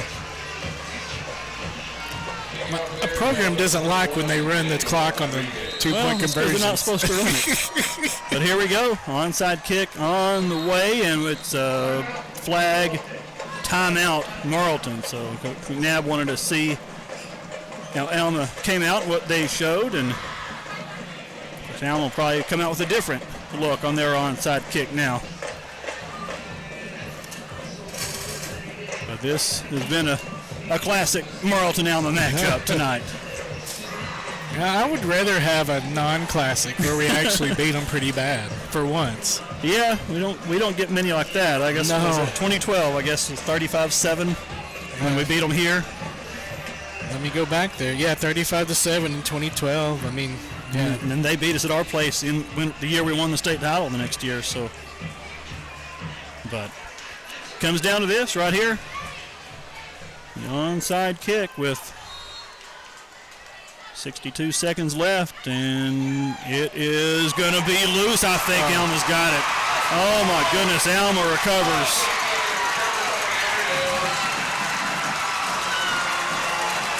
Alma's going to fall on, and they have a chance still. And they're going to have it at the Marlton 49-yard line. And the ball just wouldn't go 10 yards until it did. And that's where Millsap for Alma recovered that onside kick.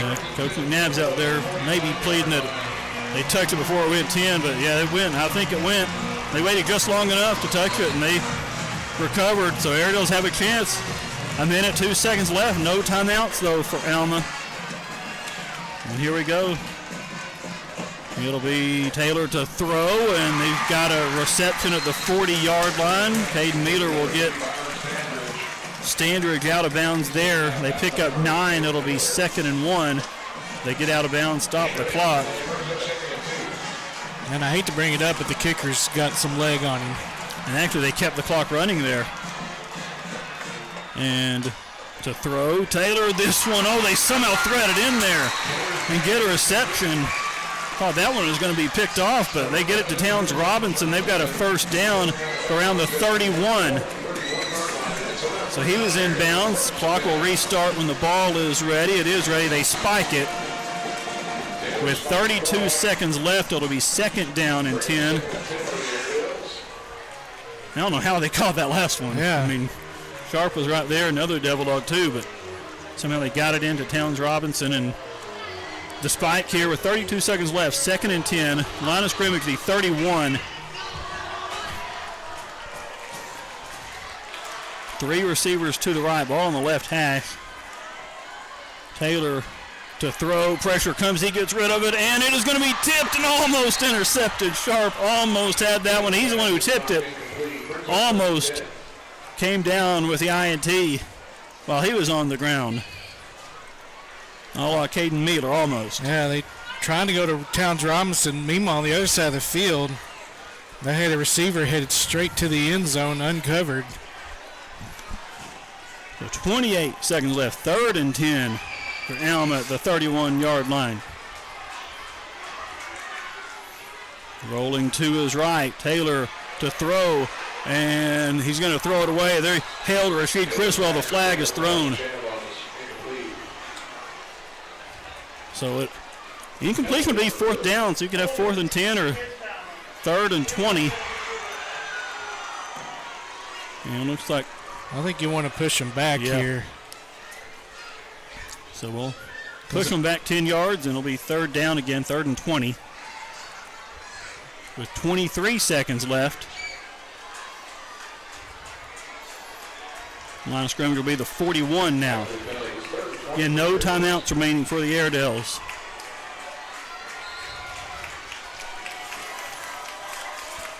And empty set, 4 receivers to the right now. And throw down the field, and it is going to be intercepted by Josh Sharp. Sharp has it, goes down. Devil Dogs are going to win with 17 seconds left. Sharp picks it off, and the Devil Dogs are going to escape. Yes, you can breathe a sigh of relief now. Still have to execute the snap and kneel down here, but yes, what a ball game here in Alma. And the Devil Dogs can get in victory formation here. And there is the snap and the kneel down. And that'll be the ball game. The clock's going to run out on the Airedales, and Marlton's going to win it. Another 1-point game between the Devil Dogs and the Airedales. That's 4 in a row in this series. Marlton wins this one 30-29, and the Devil Dogs are 5-0. For the first time since 1995. How sweet it is as Devil Dogs and Airedales will congratulate one another at midfield, and we'll take a break, have our post game coming your way after this on KVO and part of the EAB Sports Network. State Bank is celebrating 25 years of being right in town and always in touch.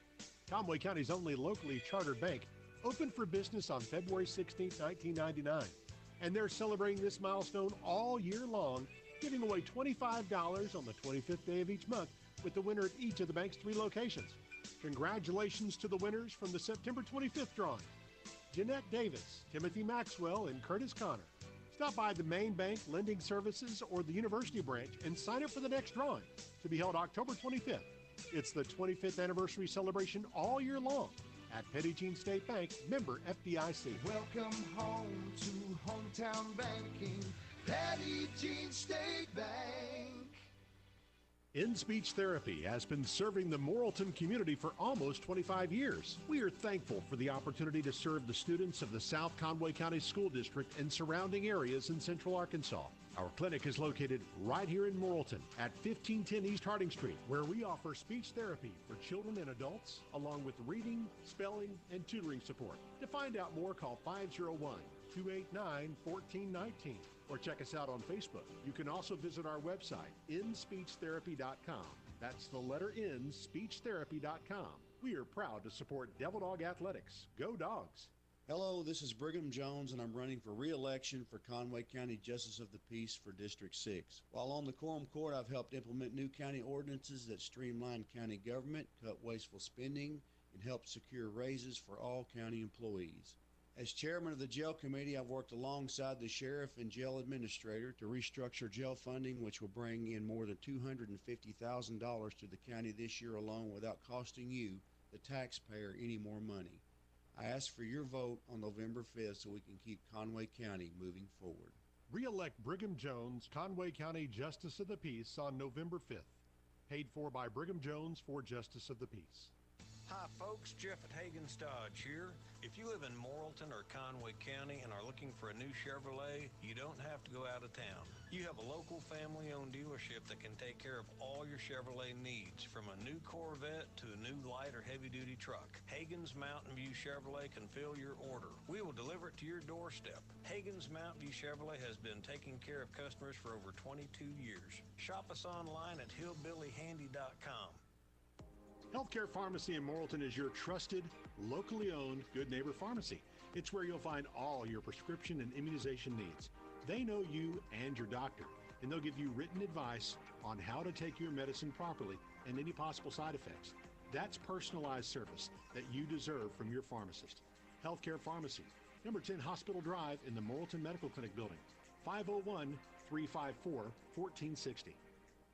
Visiting with Brian Porterfield from Haynes Home Center. You know, local business is more important than ever, and it doesn't get more local than Haynes Home Center, Brian. That's right, Rich. We are locally owned and operated. Ace is a big name, but they're a buying group for us. The everyday of our store is 100% local. And when you go to Haynes Home Center, you're going to deal with your neighbors. You're going to see your friends you run into in the grocery store, the person you sit next to at church. That's who's going to assist you with all of your home needs. Go see the helpful folks at Haynes Home Center, number 4 Davis Drive in Morrilton.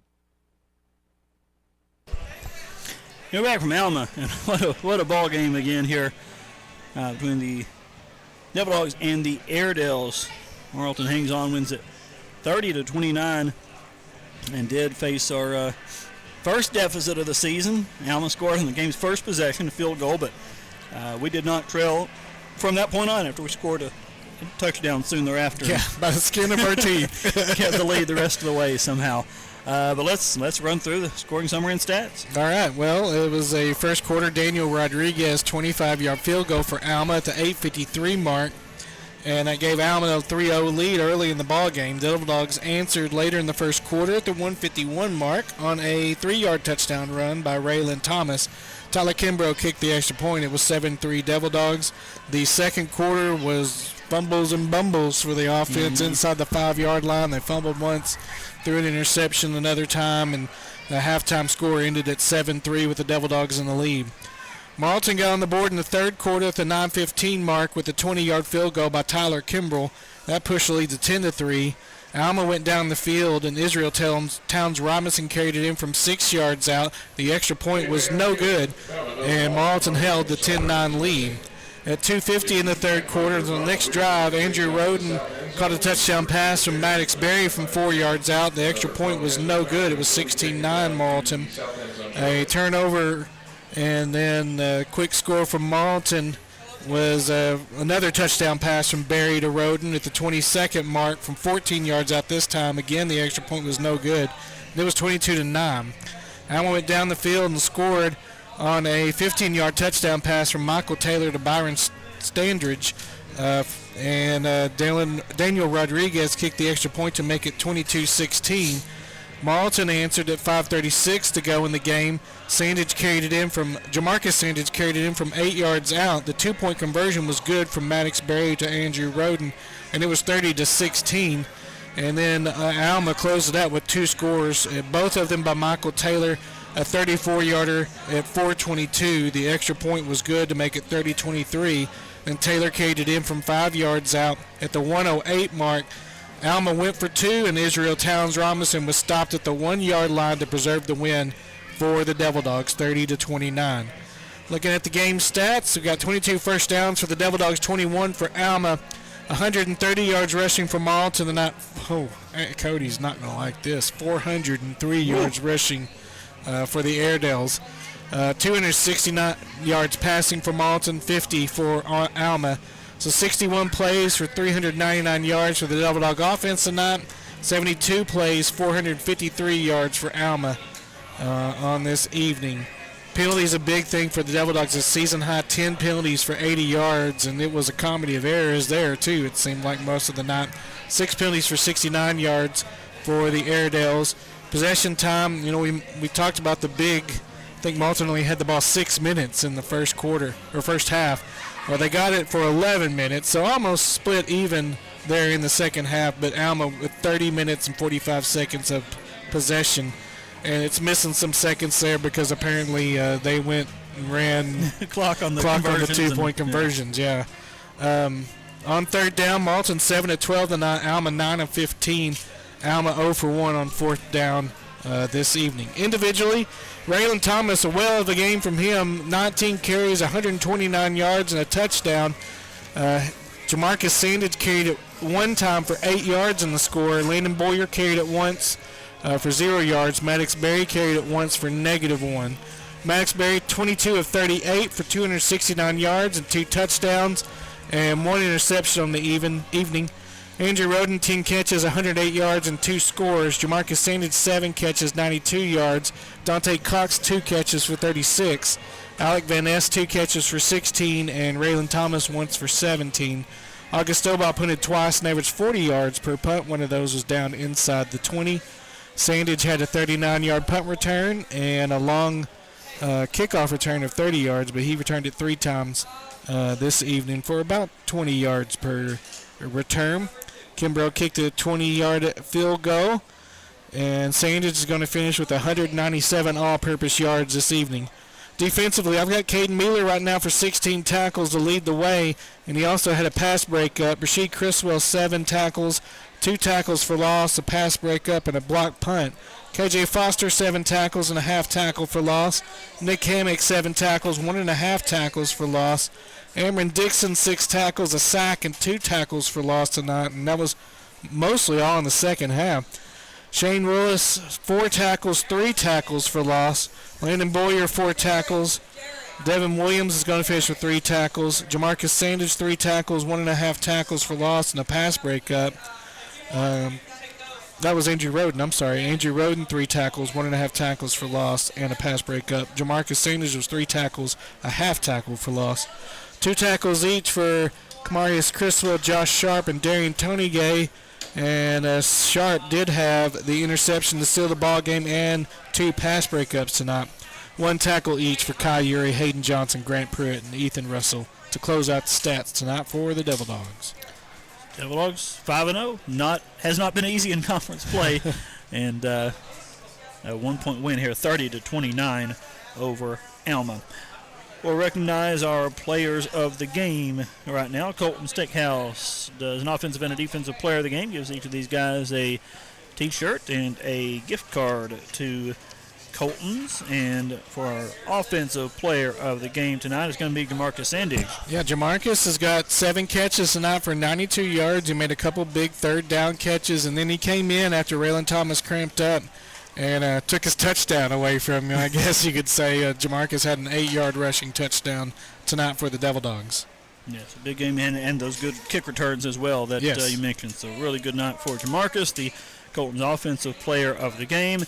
And the Colton's defensive player of the game tonight is going to be Amron Dixon. Yeah, Amron Dixon, like I said, he only played about half the game. He came in late in the second quarter, I believe. But he's going to finish with 6 tackles tonight, a sack, and 2 tackles for loss, and made himself known tonight from the linebacker position. Yeah, replaced Landon Boyer, who I don't think we ever saw after that running play late in the first half that he had, and Amron came in, basically replaced him, and played really, really well.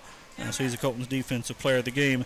Conway County Farm Bureau insurance player you can depend on, and this guy's out there every night and making all the tackles, and we have him for a bunch tonight, and we'll probably end up with more when you go back and redo it. But Caden Mealer tonight. Yeah, Caden Mealer, and he's coming up from his safety position, and he's cutting down a lot of these guys, and saving touchdown runs, and just all-around good effort from Caden. 16 tackles and a pass breakup tonight to lead the Devil Dogs in tackles. And 14 solo tackles. That's really incredible. Yes. So, great night for Caden Mealer. So Farm Bureau gives the football, and I believe they do a shirt as well for their player of the game also. And so congratulations to those guys. And our Dixon Family Dental Big Smile play of the game is not going to be a touchdown tonight. So we're going to kind of break the mold a little bit there and actually go back early in the ball game. And it'll be this block punt from Rasheed Criswell. So the punt coming, and it is going to be blocked. And Rasheed Criswell got it, and Devil Dogs are going to fall on it at the 20-yard line. And soon after that, Devil Dogs would score their first touchdown, and it kept the lead the rest of the game. So that essentially set up the game-winning touchdown there, if you will. Yeah, that was a 2-play, 20-yard drive. Yep. For the Devil Dogs to get into the end zone. Pass to Thomas, and then a run by Thomas to get that end zone, give the Devil Dogs a 7-3 lead, and go on to win it 30-29. And so with that, we'll take our final time out of here, come back and look at the scores from other teams in the 5A West and around the state of interest. So we'll do that for you after this on KVOM, part of the EAB Sports Network. Athletic Performance Program is back at Boundless Movement Academy. Hi everyone, Coach Savannah here, the head coach of Athletic Performance. I'm excited to announce that our program is back and better than ever. Whether you're 3 or 93, we have a class for you. From toddlers to seasoned athletes, our expert instructors are ready to help you unleash your full potential. We offer a wide range of classes designed to boost your strength, flexibility, and overall performance. Visit i-am-boundless.com to view our full class schedule, including days, times, and options for every level. Hurry, enrollment is open until all slots are filled. At Boundless Movement Academy, your limits are just the beginning. We can't wait to see you there. At Napa, we keep things moving. When we're not thinking about cars, we're thinking about the people who drive them. Because when it comes to serving you and our community, our motor never quits. At Napa, we keep things moving. If it has an engine, we help keep it on the road. And if it's on the road, we have parts for it. And if you need a part, you can get it fast. Because when it comes to serving you, our motor never quits. Spates Auto Parts, your Napa stores in Morrilton, Conway, and Russellville. What do you see when you look at your home and your car? Do you see a bundle? A combo deal? That's how other insurance companies see them. But a State Farm agent sees so much more. Because a State Farm agent sees your home and your car as more than just 4 walls and 4 wheels. They see the things you've worked really hard for. So why not give them the protection they deserve? See your local State Farm agent Ansel Carlin on East Broadway in Morrilton, or call 501-354-4386. Want increased job security? The University of Arkansas Community College at Morrilton offers 2-year technical and career-specific degrees in a variety of areas. Enter the workforce sooner with highly valued skills that can make you an essential employee. Apply now at uaccm.edu. UACCM Practical Nursing and Registered Nursing are accepting applications for the spring semester now. The last day to apply is October 18th. These nursing programs at UACCM are great steps to take in your medical career. And the most recent classes posted an overall 100% NCLEX pass rate. Learn more at uaccm.edu. Back here from Alma, Airedale Stadium, and Devil Dogs win at 30 to 29. Sorry, we're having another issue. Couldn't hear the commercials going over the on the video here. So, but we're just about to wrap things up here. Anyway, at this point, that's something else we'll need to get fixed there next week. But we'll go over some scores here and see how things shook out first in the 5A West. All right, so Farmington defeated Harrison 33-14 tonight. Greenbrier defeated Clarksville 58-6, and Bologna held on to beat Pea Ridge 28-23. All right, and of course we go to Pea Ridge next week, but almost a win for them tonight. It was an impressive showing against Bologna. Now, but they're going to be 0-2 in conference, 0-5 overall. But Bologna, they beat BB 2 weeks ago, and BB turned around and shut out Maumelle. Yep. And I believe BB might be on the short end of the stick tonight, though. We'll get to that in just a second. So, surrounding scores, Perryville led Danville 49-10 in the fourth. Bigelow led Hector 28-12 in the fourth. Atkins led Mountain View 29-0 in the third. Clinton led Pottsville 24-20 in the fourth. Greenwood all over Russellville 63-14. That's a final. Ozark 39-14 over Dover in the fourth. Dardanelle led Waldron 60-6 in the fourth. Conway won 63-7 over North Little Rock. Melbourne won 43-33 over Quitman. And, of course, Conway Christian defeated Mount Ida yesterday 42-41. All right. And now, I got a cough, man. At least I'm near the cough button tonight. Yeah. Arkansas Sports Media High School football poll number 1, Little Rock Parkview, held on to a 66-7 win over DeQueen tonight. Number 2, Joe T. Robinson led Jacksonville 42-0 in the third. Number 3, Valley View defeated number 6, Harding Academy 37-12. Number 4, Hot Springs Lakeside defeated Magnolia 36-7. Number 5, Morrilton defeats number 9, Alma tonight. And number 6, we mentioned then. Number 7 was Camden Fairview. We don't have a score. They were playing Arkansas High tonight, but no score yet from Camden Fairview and Arkansas that we've seen reported. Number 8 was Greenbrier, and they defeated Clarksville 58-6. Number 9 was... that was Alma. And number 10, they were tied. So they won their game 21-14. But break out the Bulldogs. They led BB 26-10 in the fourth quarter, according to this report. Whitehall, yep. How about that? So that'd be the first win for Whitehall. BB is a true Jekyll and Hyde. They played not good against Bologna, went and just shut out Maumelle, and now they've lost to winless Whitehall, it looks like.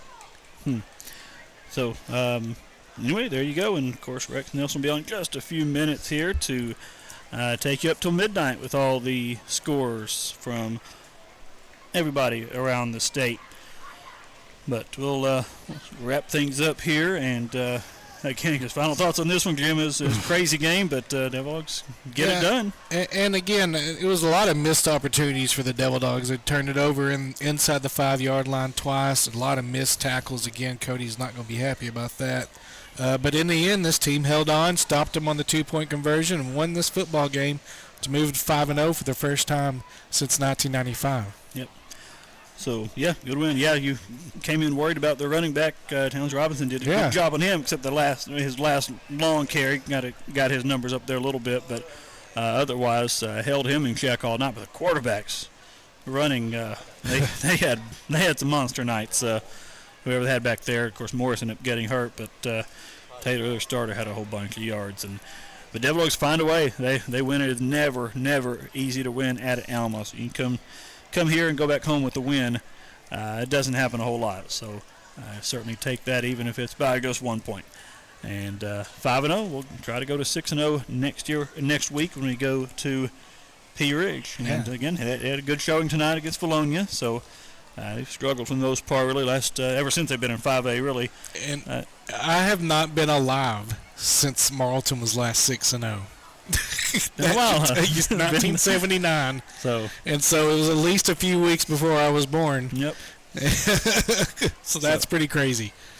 And we'll have a chance to do that next week. A long road trip, so if you can't make it up there, tune in. We'll have the play-by-play for you right here on the radio and on the Dog Tracks, Marlton High School Dog Tracks page on YouTube. So you want to thank Henry Anaway, Cole French, our guys running the camera, doing that side of things. The East students at Morrilton High School doing a great job tonight. Jackson Bowles are in studio. Jackson Bowles, bless your heart. He had some stuff to deal with. It wasn't his fault tonight in the studio, I don't think. So, but we got through it and kept us on air. So, good job, Jackson Bowles, and for my partner Jim Bowles, thanks to sponsors, of course, as always. So, certainly appreciate them allowing us to bring you the action.